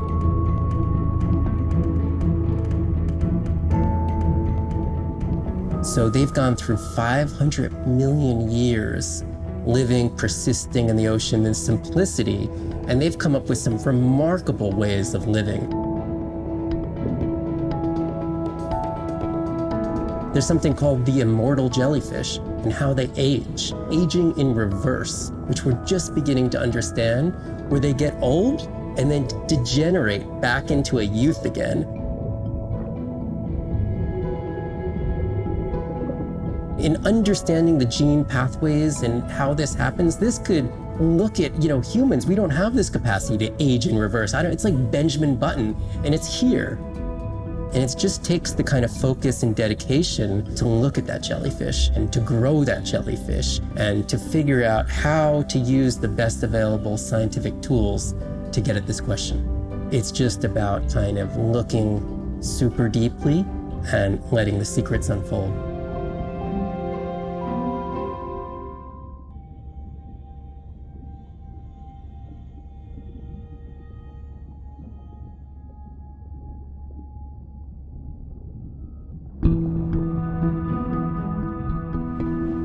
The energy from our star flies through the universe, through our atmosphere, and hits us at the ground.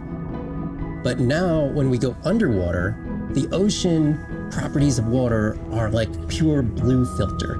So it's going to filter out all these other wavelengths except blue.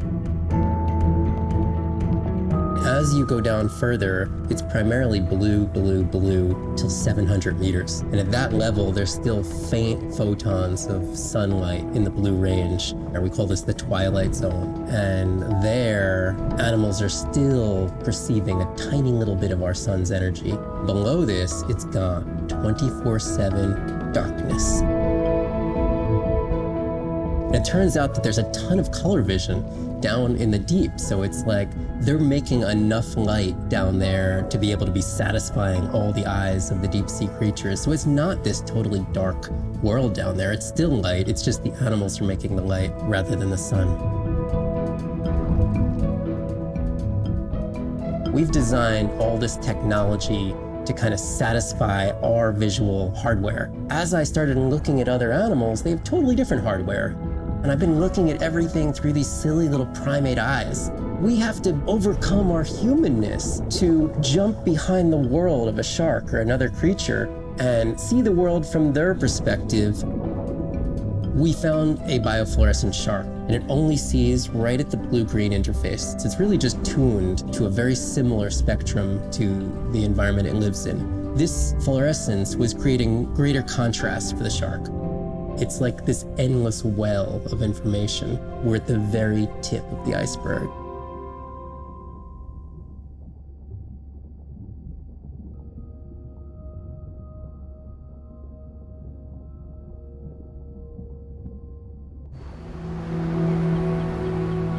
These animals travel thousands of kilometers, navigating open oceans that have no physical landmarks. They have that innate ability to find their way.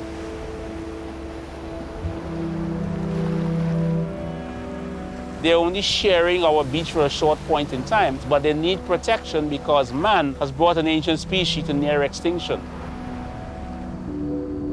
I got involved at a time when hostilities were very real. People came with guns and machetes to poach a turtle. We would protect these animals at all costs. Because on the high tides, when the tide comes up, this area here will be flooded, right? So when the sea turtle lays her egg, the nest requires a constant temperature. And if we recognize that this nest is in a real bad spot, we choose a spot further inland on the beach that's stable, and then we would evaluate if the eggs were able to hatch because of us moving them. And in both cases, we're always right.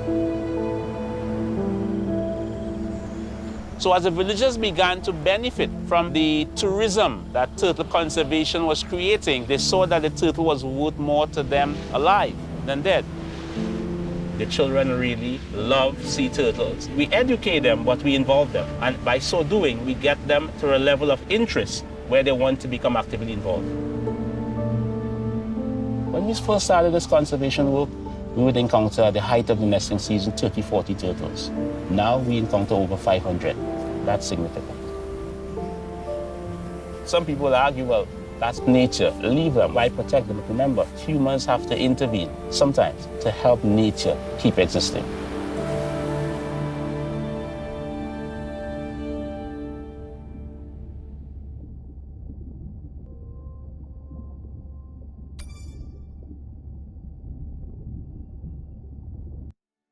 Day 12.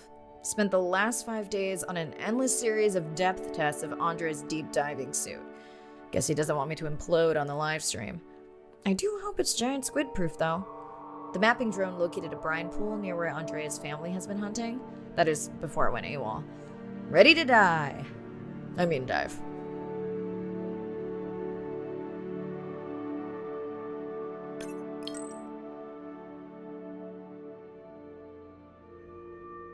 I'm in and okay. You sure I can't talk you into another test dive at this depth before we stream? Enough test dives. It's not like I'm doing a spacewalk. Well, with this suit, you probably could. Are we gonna talk about suit crush depth again? I think we can probably roll. Starting the live stream. Welcome back, ocean friends. Tonight, I am deep. Midnight zone, no light from the surface deep. Tonight, we're using Andre's lure drone to mimic the Atolla jellyfish to lure large predators like the giant squid. It's certainly not all my tech. I'm building on years of prior research. Don't forget our mission to the brine pools. Oh yes, Arena will fill you in on that later.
Okay, Andre, how do I find the lure drone?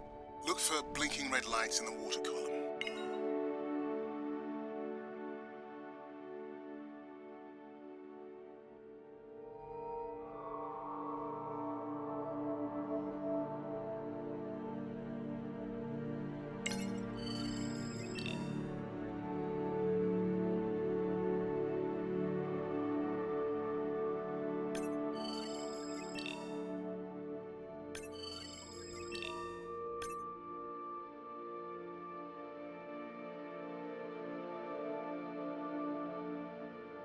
No need to get too close. You can activate the lure from there.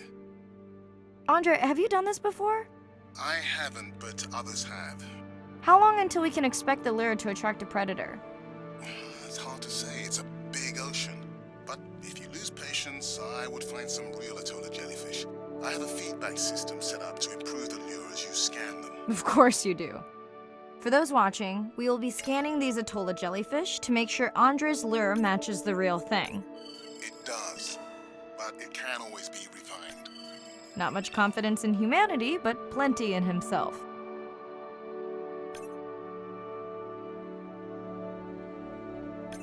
Got the jellyfish scans, though Andre doesn't need them. In truth, they should improve the lure. I would not waste your time. Getting a few impolite comments on the screen pointing out that giant squid don't feed on Atolla jellyfish. They're right. Actually, the Atolla puts on this light show when under attack, in order to lure creatures big enough to eat their attacker. It might have some useful human applications. I think we need more Atolla scans to improve the lure.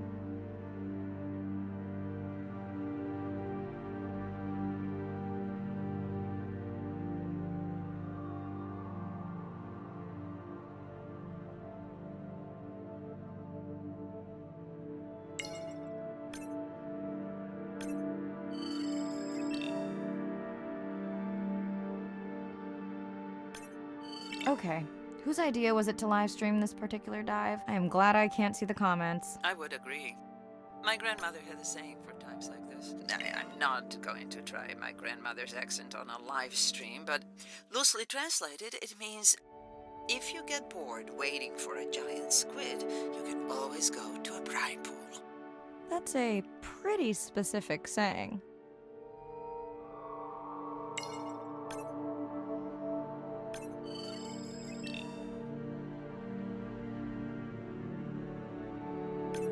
I noticed that these atollas were already making their blue alarm before you swam close. Most likely a sign that they have detected predators in the region that threaten them.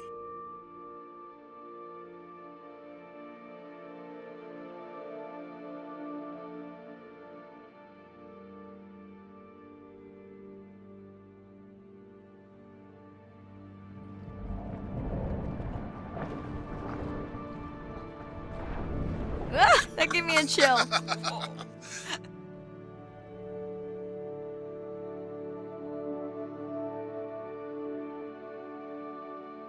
I know how much you enjoyed that, but do you mind if we check out the brine pool before we check on our whale cam? If you insist, you got what you wanted. This is my giant squid. Is that another one of your grandmother's sayings? No, but she often used this one. Hurry up and collect my specimens for me. What an expressive language.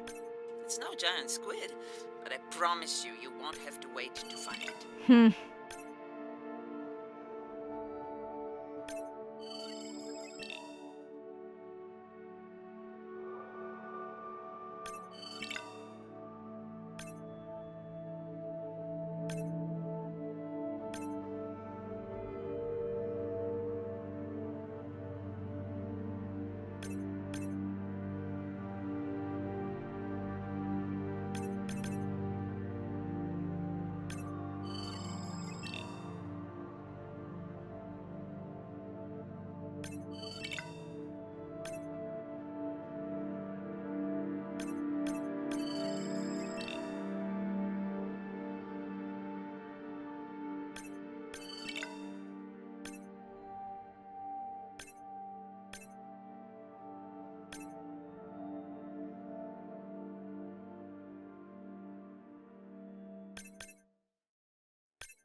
At long last, welcome to the brine pool. I know it's really a salt lake under the ocean, but it looks more like a witch's brew. I have been teasing Arena, but a brine pool is a diverse microenvironment within the ocean. It has its own ecosystem. And each one is unique. So that means the microbiology is unique.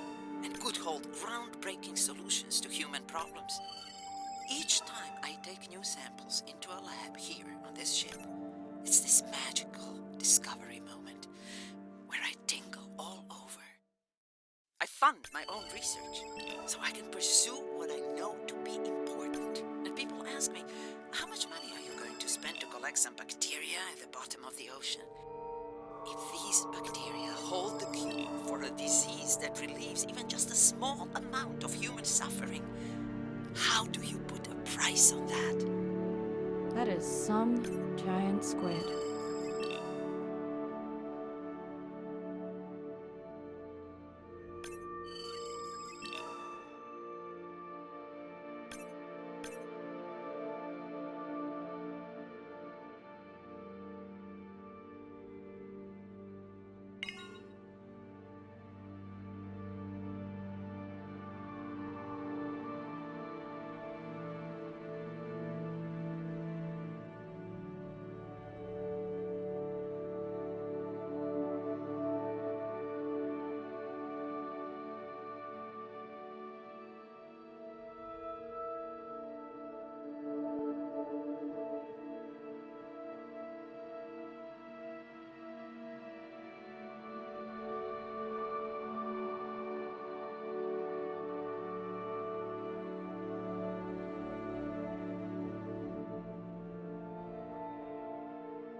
Mirai, pushing you a waypoint. Sperm whales are back on the hunt. Look for the drones. They will seek out the sound of the sperm whales and then idle nearby. We hope that today, Andrea's tech will make it possible to document how a sperm whale hunts the giant squid.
Let's go tag some sperm whales so we can eavesdrop on their hunting. One of our viewers wants to know if there is a problem with the link, since the waypoints keep appearing and disappearing. No problem.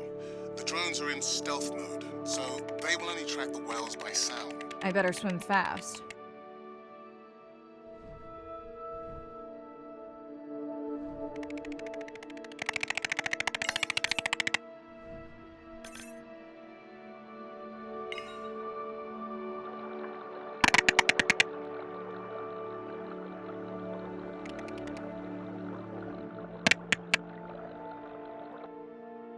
We'll keep good watch over you.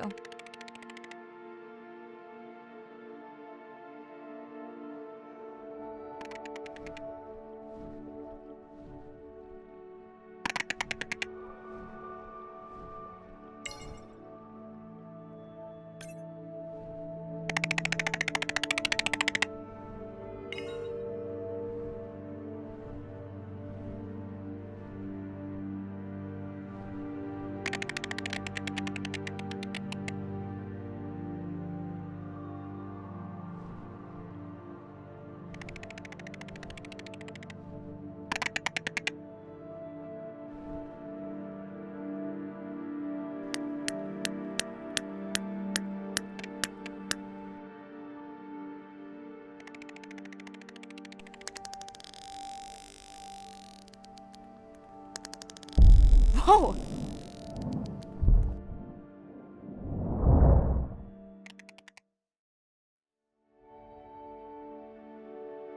What just happened?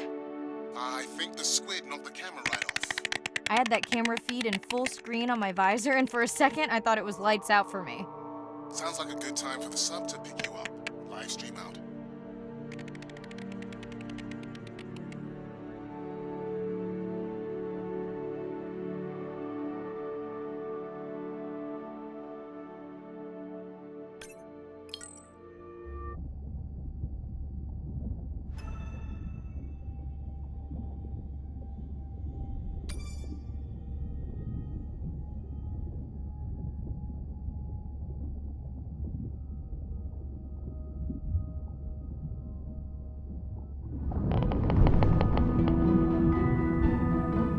Sound to whales is everything. It's their hands. These are animals with the biggest brain on Earth and the most powerful sonic apparatus. They spend a lot of their time deep down. They're diving for an hour at a time in darkness. Just like a submarine is echolocating, they ping a signal out, and then they wait for that signal to bounce off something and come back as the signal. And from that information, they could get an idea of what's there. They constantly click, and that click sometimes can be really loud, and you can feel it in your body.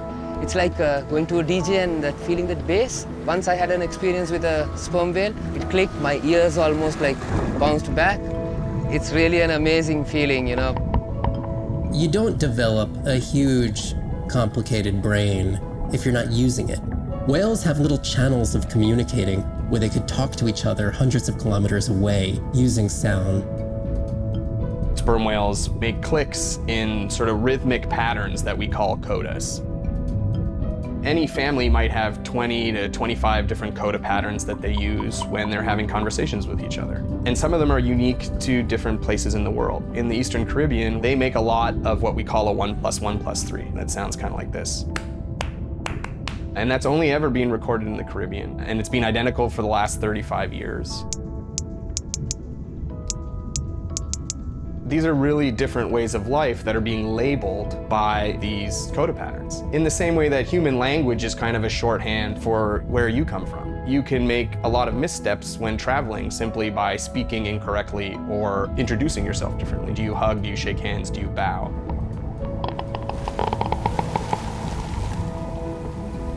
And a growing concern has to do with the noise that we're putting into the ocean. Everything we do impacts everything they're doing. The sound is causing high levels of stress in animals like this. No one wants to live at a rock concert. You can imagine trying to have your home inside an arena while some metal band is playing. And that's increasingly what the ocean feels like.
it's Irina. Since there's no dive today, I'm going to lose myself in the wet lab to work on those samples you sent up from the brine pool. Hey, have you listened to my daughter's track? Interesting, right?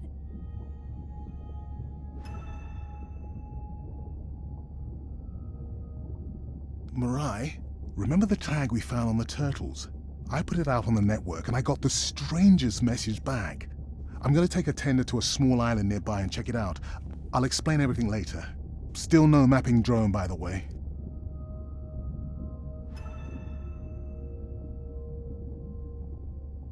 Hey, it's me. Nana didn't qualify for the study. Doctor says we missed the window. Whatever that means. Hard to tell what she remembers now. It's tough. Not sure my head's 100% there with school. Honestly, seems like a waste of money. Anyway, see you.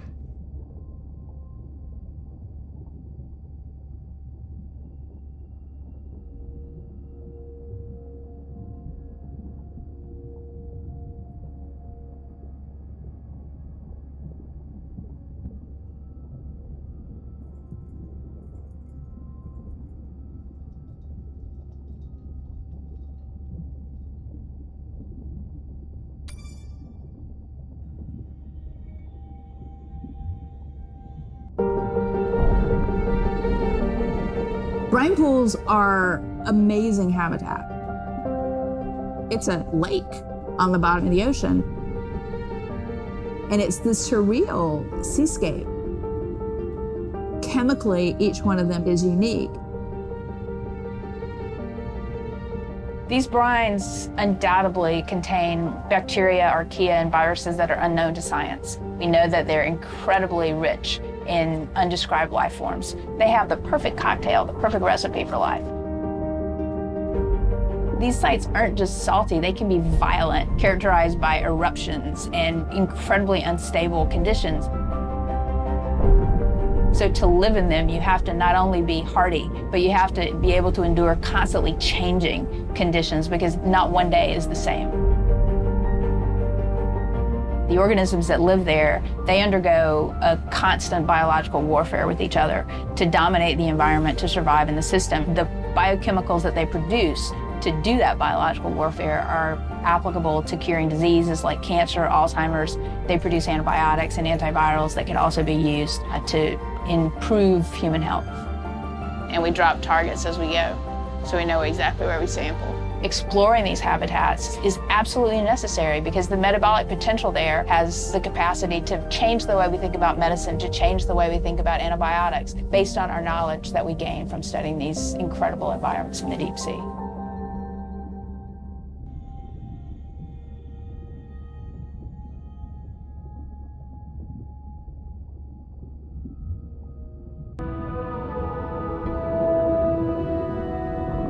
Imagine if I was sent in to go study the Mona Lisa and I come in with a pair of snippers and I'm like, I'm gonna need to cut this baby up a little bit to see what kind of chemical composition is going on there. Like, you wouldn't do that, right? We don't have to kill these animals. We don't have to kill to understand. If we could do a single cell, that means we don't need to kill 20,000 animals to be able to really understand that one. We could do our work much more non-invasively. So we are working this year on a new project to deploy tags on orcas. We need to learn more about the diet and how they use the habitat. So by deploying those tags, we get the information we need. It is the least invasive method. It is suction cups. So it is not a scratch on the whale afterwards, which is something we really like. In the deep sea, we use these like robotic claws from the oil and gas industry that gets you the sample, but this is so archaic. So we've been designing something called squishy robot fingers, which are ways to be gentle when we study the deep sea. But I think we could even take this another level. There's some organism, we quickly encase it. It's like a medical checkup. We give it a swab to get its genome. We image it from all directions. We open it up, the animal goes away, and we have more information than we've ever had before. These animals are Mona Lisas. Our perception of them should change. We should be more delicate.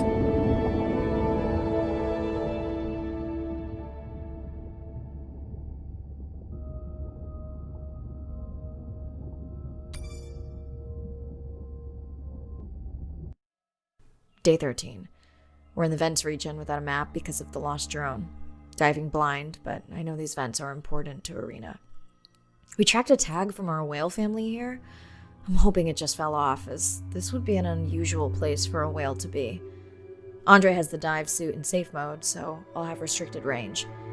Head south to find the clearing for the sub pickup. Check. Ready to dive.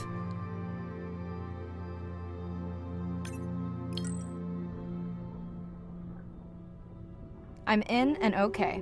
Remember, no buoys and no waypoints. I put a simple version of the mapping system on your Manta drone. Now, we won't get your feed live, so we'll hear you, but won't see what you see. I really wish we hadn't lost that mapping drone. Relax.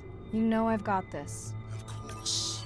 We'll keep unnecessary chatter to a minimum to help you focus. Roger that. No chit-chat. Singing's okay, though, right? Arena, how will I know the difference again between a dormant vent and a live vent? Live vents would have 400-degree water streaming out, so that's one way. Check. Wide berth on the live hydrothermal vents. Sorry, I thought my mic was muted. This is a dormant field. No live vents.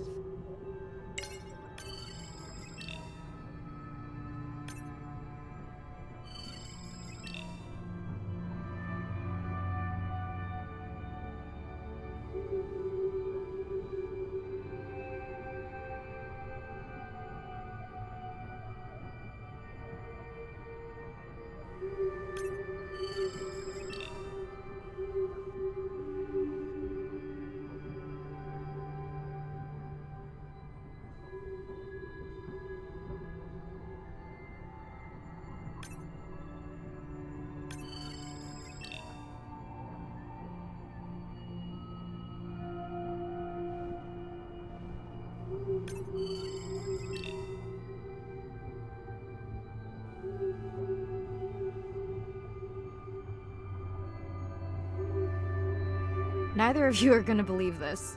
I think I found the mapping drone. Really? No way. Can you scan it to make sure?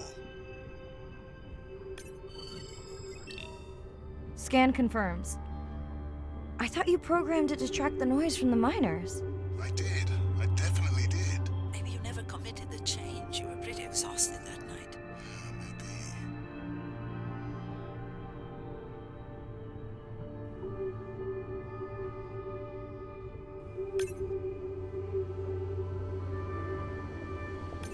Okay, this dive just keeps getting stranger. How hot did you say that water typically is in a live vent? Is that a joke? No joke. Well, we're down one drone, but discovered an unmapped vent system. Mirai, this is great. I truly believe that these systems are the key to understanding the origins of life. Thank you so much for doing the dive under these conditions. Actually, that might be the answer. What? To why the drone died. We were talking about the origins of life. My mind won't stop if it can't fit all the pieces together. The mapping drone may have cruised too close to the vent.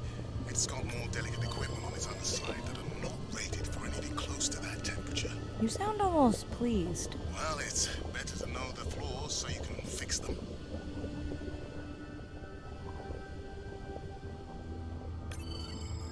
I know we're giving me the silent treatment, but I think I just discovered a new species of octopus. Not sure I can confirm that with just one scan. Sorry, didn't copy that.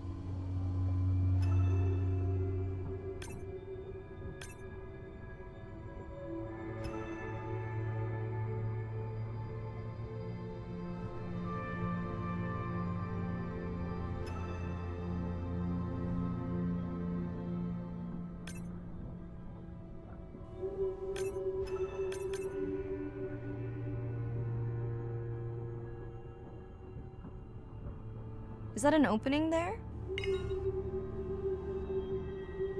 How long do I have in this suit if I get stuck? Right, no chatter.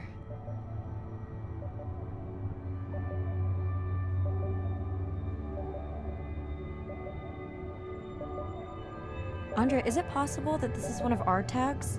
That's my tag sound.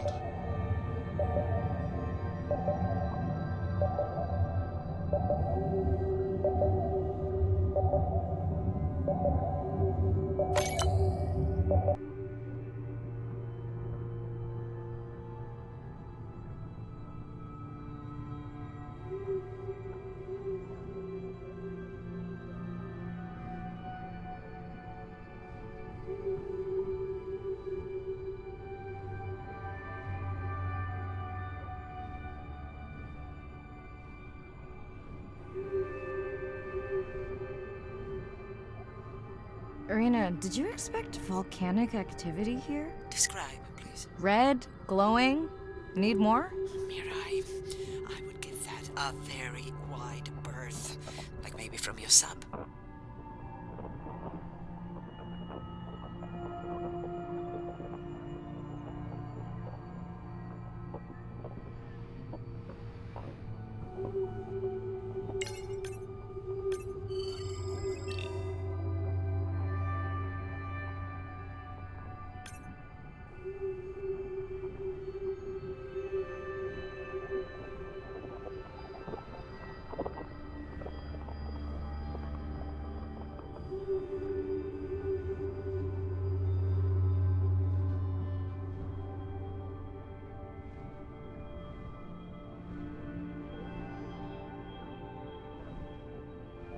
Are you kidding me? Describe, please. I can't. I mean, I don't want to.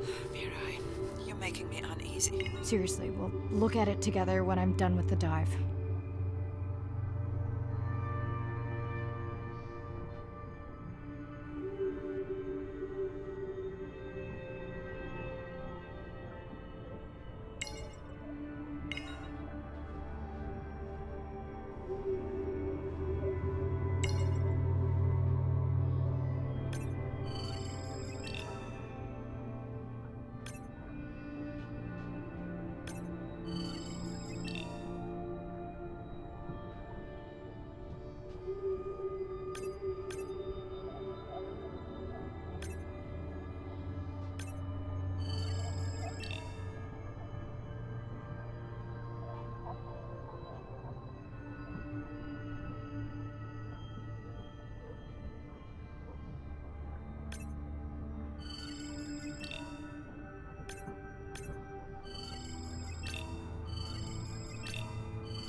Oh no!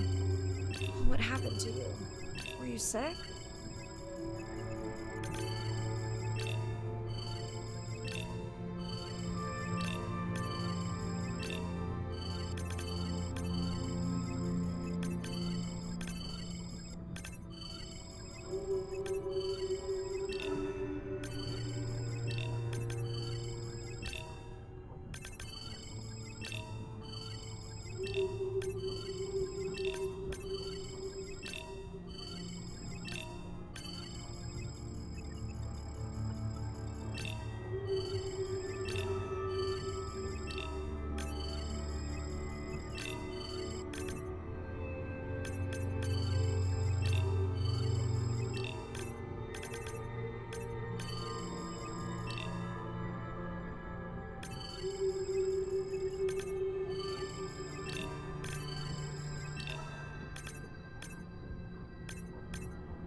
Just getting a few last scans.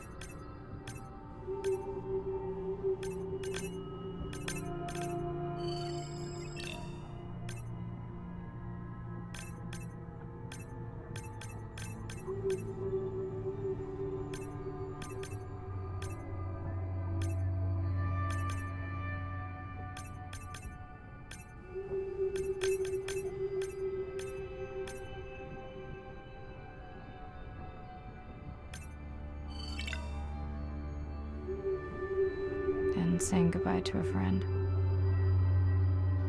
Can you send the sub?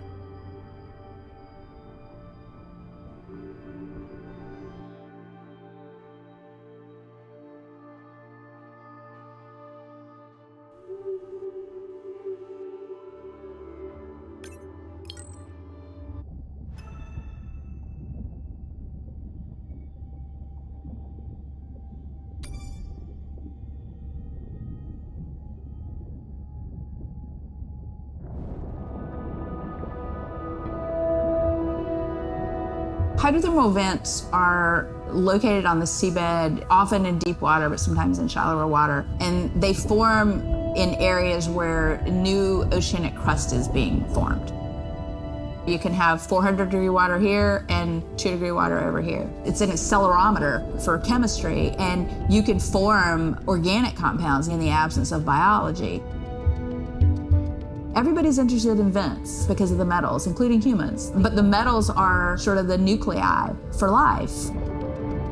When you think about what's required for life, you've got to have an energy source, you've got to have a system that's able to utilize that energy source, and the organisms sort of co-evolve with the rock. And in my mind, that's probably how life originated. There are reservoirs of precious metals in the deep sea, and we do have societal needs for precious metals. It's very short-sighted and dangerous to exploit resources in ecosystems that we don't truly understand how those ecosystems function. Deep sea mining is when people go out and extract minerals from the seafloor.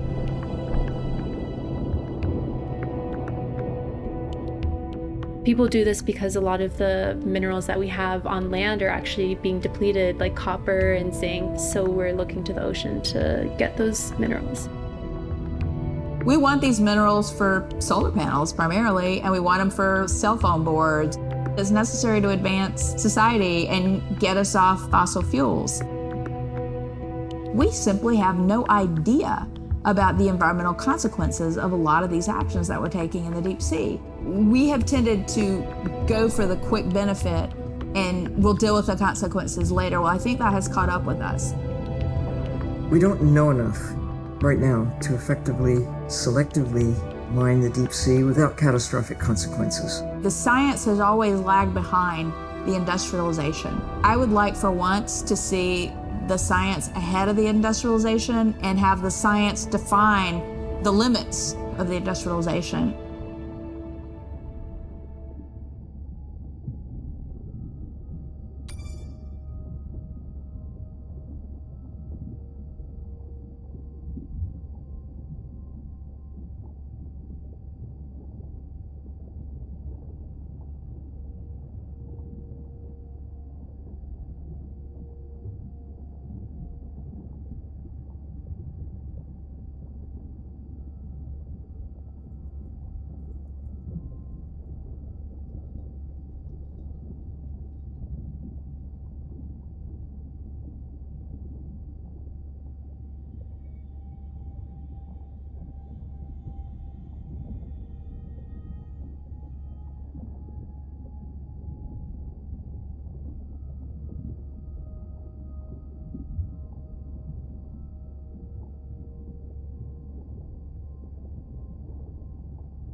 We watched the video log from your dive.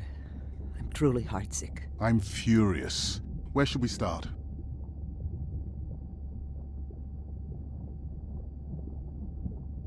The whale fall was definitely from the baby's family. The tail fluke was intact enough to scan it. But you are sure it wasn't the mother? It wasn't the mother. The ID matched another whale we know from her family.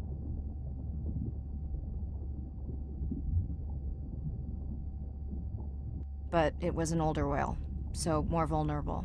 Do you think there's any connection to the miners? They did plenty of damage, but I don't think the whale fall is on them. I can pull out anything from the scan log that might be worth investigating. Already have. Can you turn these into dive objectives? Right. Catch you in a bit. And while I do that, can you pull up the video of that damaged area? The destroyed vent. I couldn't believe how badly the seabed was chewed up. Vents that might have had a fossil record dating back over 1 billion years. And microbial life that doesn't exist anywhere else on the planet. Who knows what cures we've lost. Your drone's a fallen hero, Andre. I think it spooked the miners before they did more damage. If you hadn't been willing to dive without a map, we would never have confirmed they were actively mining. Who gets the satisfaction of turning them in? We were debating that before you came on. We should jointly report. It'll be stronger. Agreed. Agreed.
Day 14. Arena's analysis of the whale fall shows evidence of toxins from a harmful algal bloom. We have to find Andrea and her family and get biosamples. On a positive note, Andrea's side trip was a success.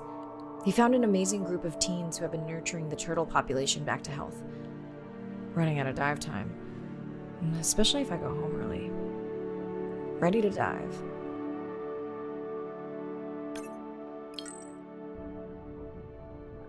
I'm in and okay. This area looks so different at night. I used to love diving in the moonlight. The pod was active in this area as recently as an hour ago. When was the last tracking data for the baby or its mother? Days ago. But they could be with the pod right now and just not making any noise.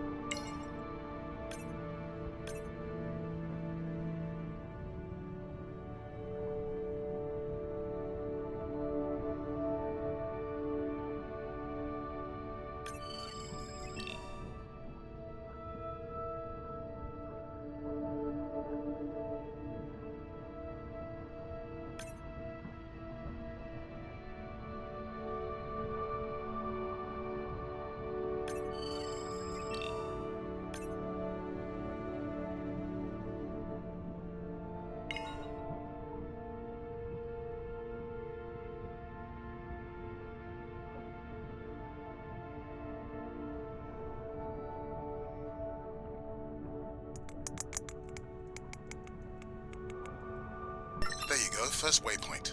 They'll load automatically from here on in.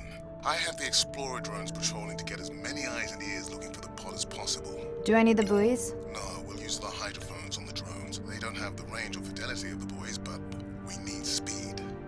Thanks. Mirai, you know that no chatter was just for the vent area, right? I'm sorry? I think he's pointing out that you seem distracted. Sorry. I'm back. Talk to me about something positive, Andre. Were you able to make contact with the teenagers you were telling me about? They've been helping the leatherback turtle population rebound here in the region. They've developed a nest cooling technology to help the baby turtles. They've also built their own tracking drones. Teens with tech. Sounds like you've inspired some citizen scientists, Andre.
Have you decided whether or not you want another dive back at the brine pool? With everything going on, I really hadn't had the chance to look at the schedule, but I would always say yes to that. Right.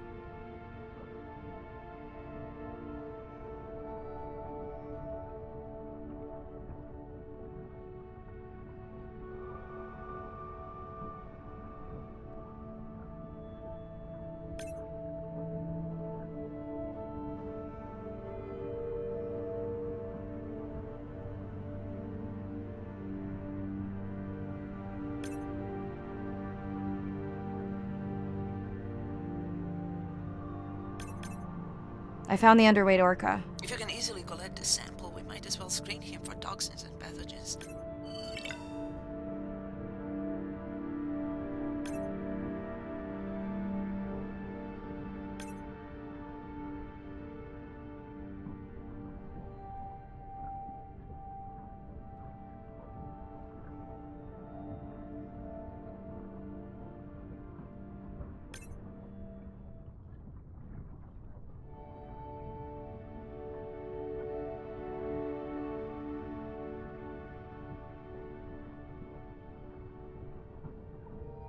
I don't remember having dolphins in the dive objectives. I added them because of their role in the disease that hit the dolphin population a few years back.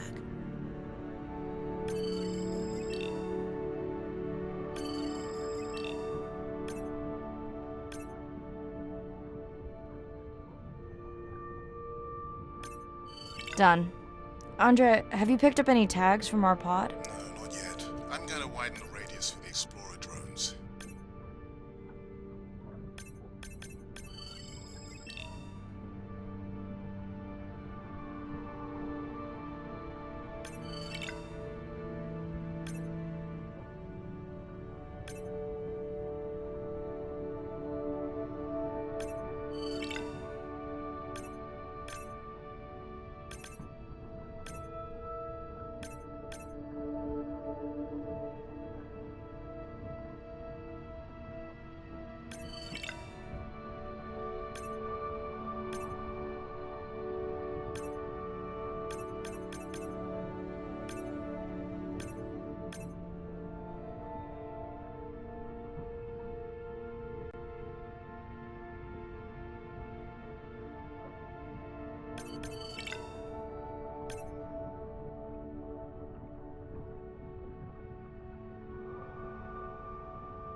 I'm near the waypoint and can hear a humpback singing, but I don't see it. I think I'm losing it. It's gotta be close. I feel like it's singing right in my ear. Try a scan visor. That's totally weird. I see a scan dot, but nothing's there. I think the humpback is invisible. Sorry. I'm afraid I'm being a whale. I'm definitely losing it. I thought you just said you're an invisible whale. Well, not me. The humpback song I generated. You're at a playback station. It's pretty small on the buoy line, but in the dark you probably can't see the line. Well, it must be pretty authentic. At least enough to convince your drone. Mirai, have you heard back from Ren yet? No. Is Ren okay? Mirai, are you there? I'm not sure. Pardon? I meant about Ren. I don't know. We had a fight right before I left the sub. Do you want to call her now? I can patch you through. Seriously? Here? Well, I have to watch your video feed for safety, but I can mute your audio track for privacy. Wow, I've never talked to her while I was diving. No, I'll wait for the sub.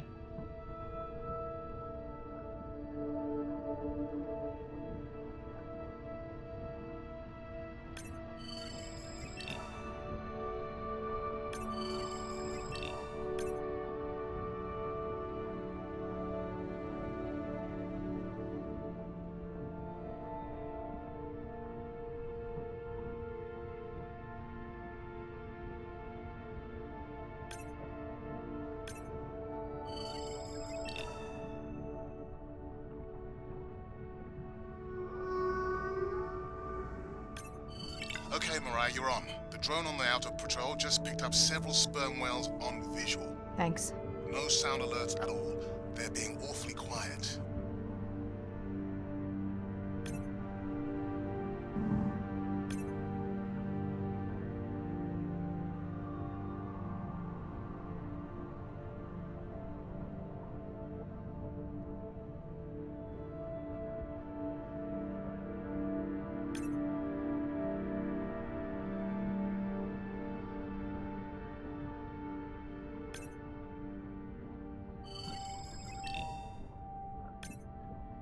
I think I found the pod. Yes, that is them. I don't see the baby, but it's a little dark. Why aren't they moving? They're sleeping. I had no idea. They look alien, but beautiful. If you don't mind, I'm just gonna mute my comm while I get the samples. I don't think they can hear us through your visor. I think she is the one that is Thanks, Serena. Catch you at the sub. Mirai out.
I study things that are beyond their wildest imaginations, and that I see things that are brand new to science and to people and to humanity every day.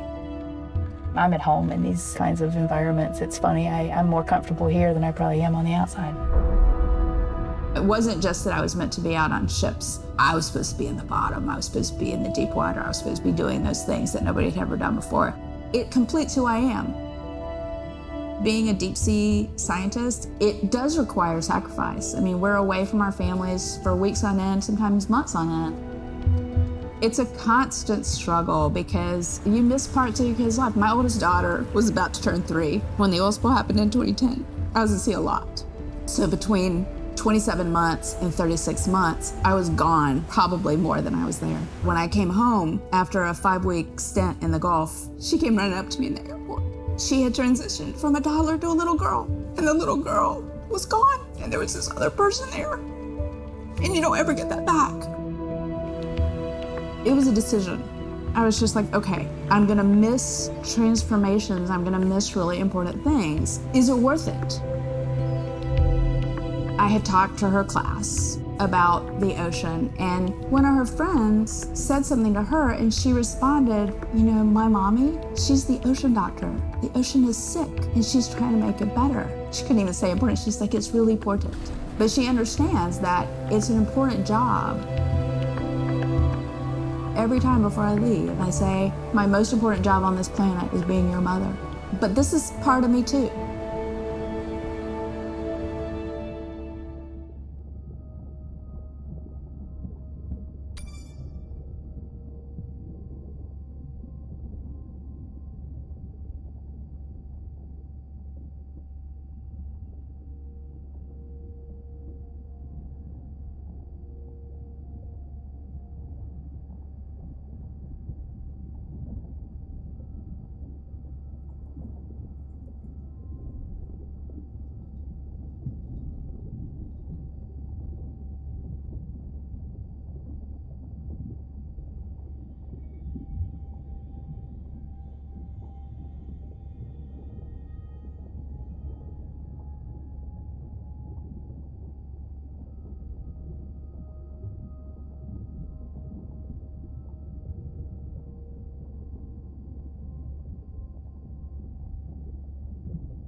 Hello, Mirai. It's me. I don't see a sample from either the baby or the mother. Andre said you were going back out to look for them. I know you are still deciding, but I told him you're thinking about leaving the expedition early. As soon as I have results, I'll let you know.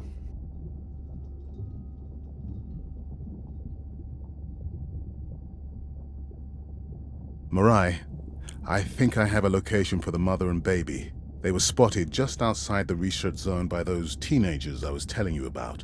Now, I don't have much data, but the report doesn't sound positive. I'll let Irina know as well.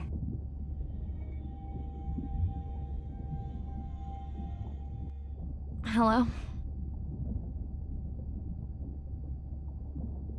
Were you asleep? It's the middle of the day. Why does that matter?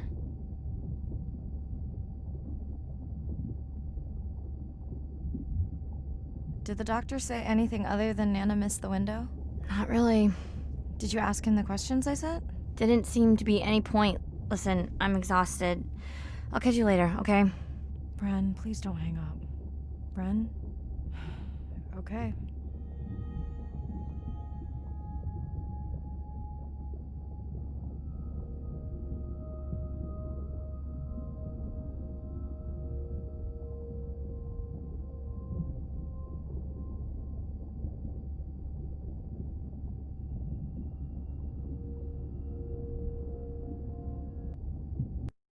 Same night, last dive. We're near the coastal area where Andrea and her mother were last spotted. Suit checked and rechecked. Can't risk any exposure in case the bloom hasn't completely resolved. Hard to swim after absorbing neurotoxin. Seriously. Diving now.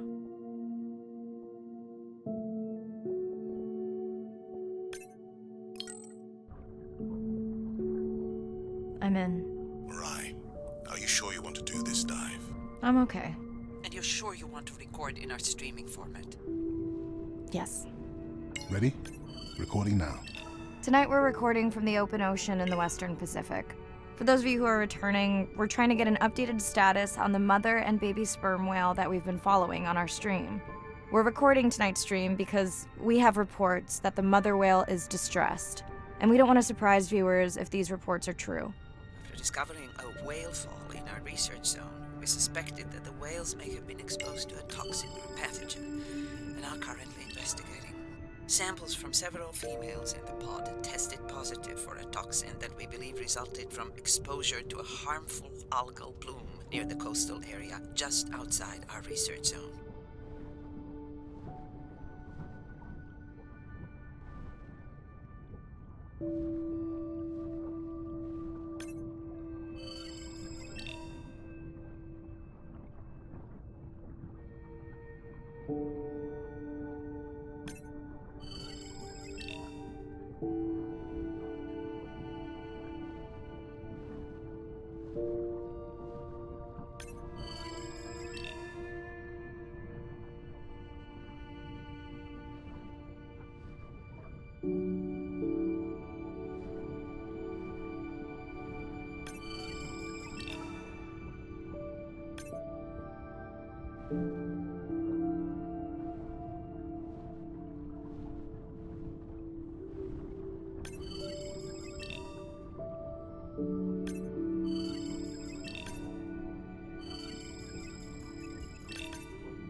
As I approach the whales, I'm gonna turn off my mic, but keep on my video feed.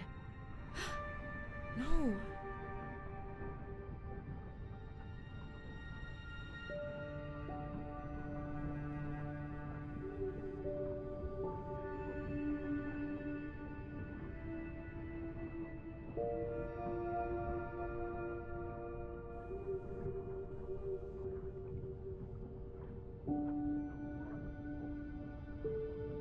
The whales that we tested showed low level of this toxin, so we do not believe they will suffer from long-term effects. However, we expect that the mother whale was exposed to a higher level and was also more vulnerable because of her pregnancy.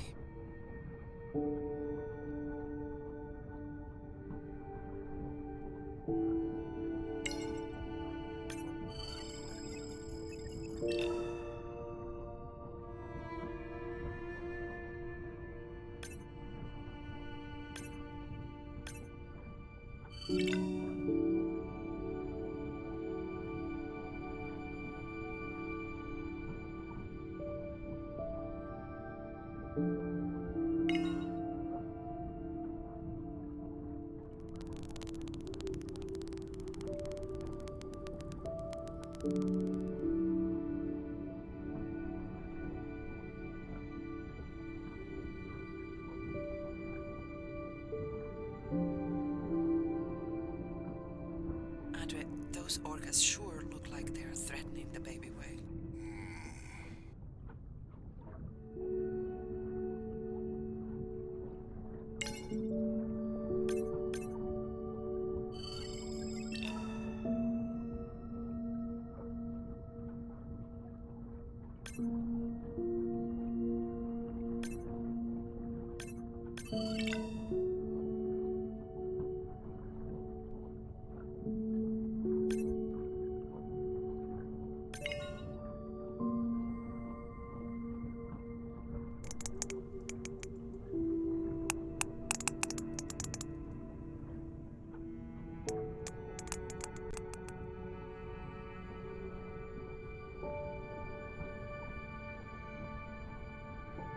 Stay close to your aunties. They know the way.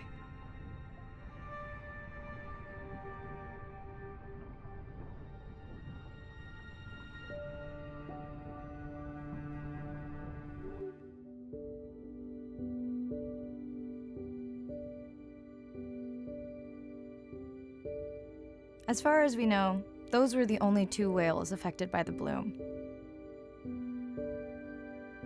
With all of Andre's technology genius, he still hasn't invented a way to be in 2 places at the same time. Before my flight home landed, Irina and Andre had already confirmed the location of the harmful bloom. I stayed close to home with Nana until she passed the next year. Ren moved in with me to save money while she finished school, which was great. Mostly. It was Ren's idea to keep the live stream going remotely using one of Andre's drones.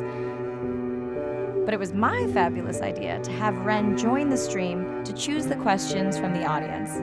She is definitely a hit. I can't lie.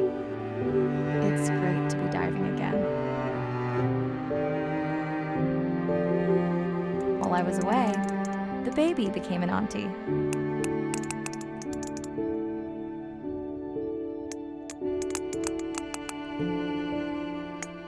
I think she likes it. She still buzzes me when I play my coda sounds, so that is still a mystery. But I swear, we understand each other completely.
must be something in the water.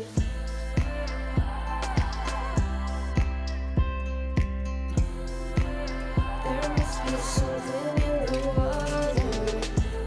I disappear further and further and further down. There must be something in the water.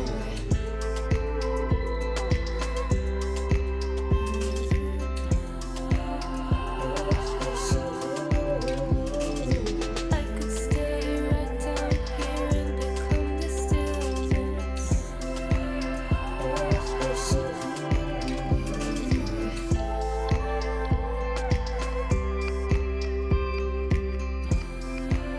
There must be something in the water.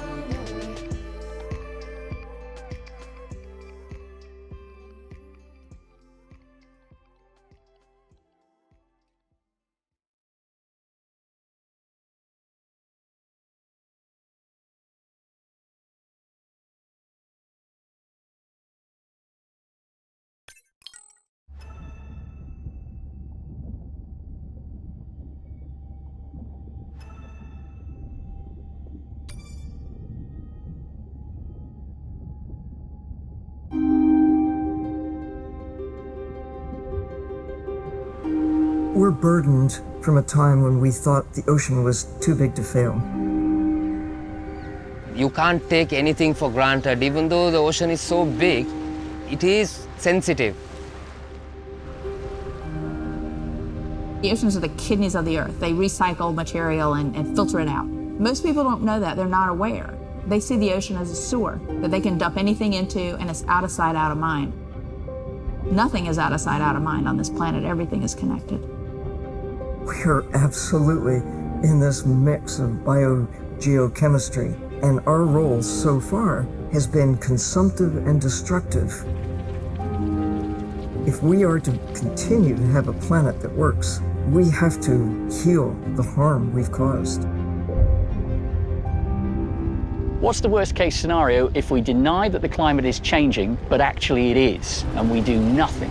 Then billions of people's lives will be directly affected just by sea level rise alone, let alone the other effects of climate change. So it's not about who's right, it's about the consequences of being wrong in the decision that we make right now. Educating everybody from school children, fishermen, tourists, if we can manage to do that, we have a very good future and we can gain a lot from the ocean. If we could establish the foundation for interspecies communication, we can make first contact. And that's where I hope the future goes. Because what we really want is curious, conscientious, and a self-correcting population. You changing can affect all the people around you.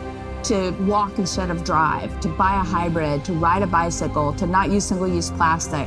Imagine if everybody did that. The effect would be tremendous. We do have the power of choice about what we eat, what we wear, how we travel.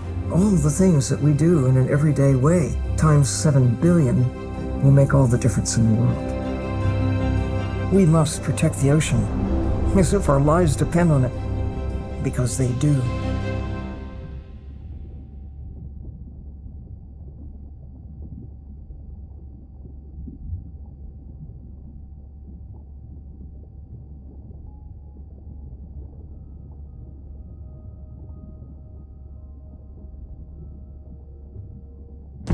SO Nadir, hatch secure, life support running, and we are ready for the water. Oh, here she is. Look at the length of that thing. He is wider than the sub. Is long. No one has dived to 1,000 meters in Antarctica. My depth, 1,000 meters on bottom, over. As a scientist, I can tell you we discover something new every time we go out. That's been my drive, to discover things, to uncover mysteries that we can then solve. We're on a new frontier of ocean exploration that will bring out the explorer in all of us. We're partnering with the Ocean X initiative to build a mind-blowing platform for exploration. A research vessel that's a one-of-a-kind ocean conservation and media platform to explore the world's oceans in ways that were never before possible. to create one big wave for the oceans. I think it's really exciting. There's still a massive part of this planet we know nothing about. We need to make people understand what we do in the next 10 years is going to determine what the ocean looks like in 200 years' time.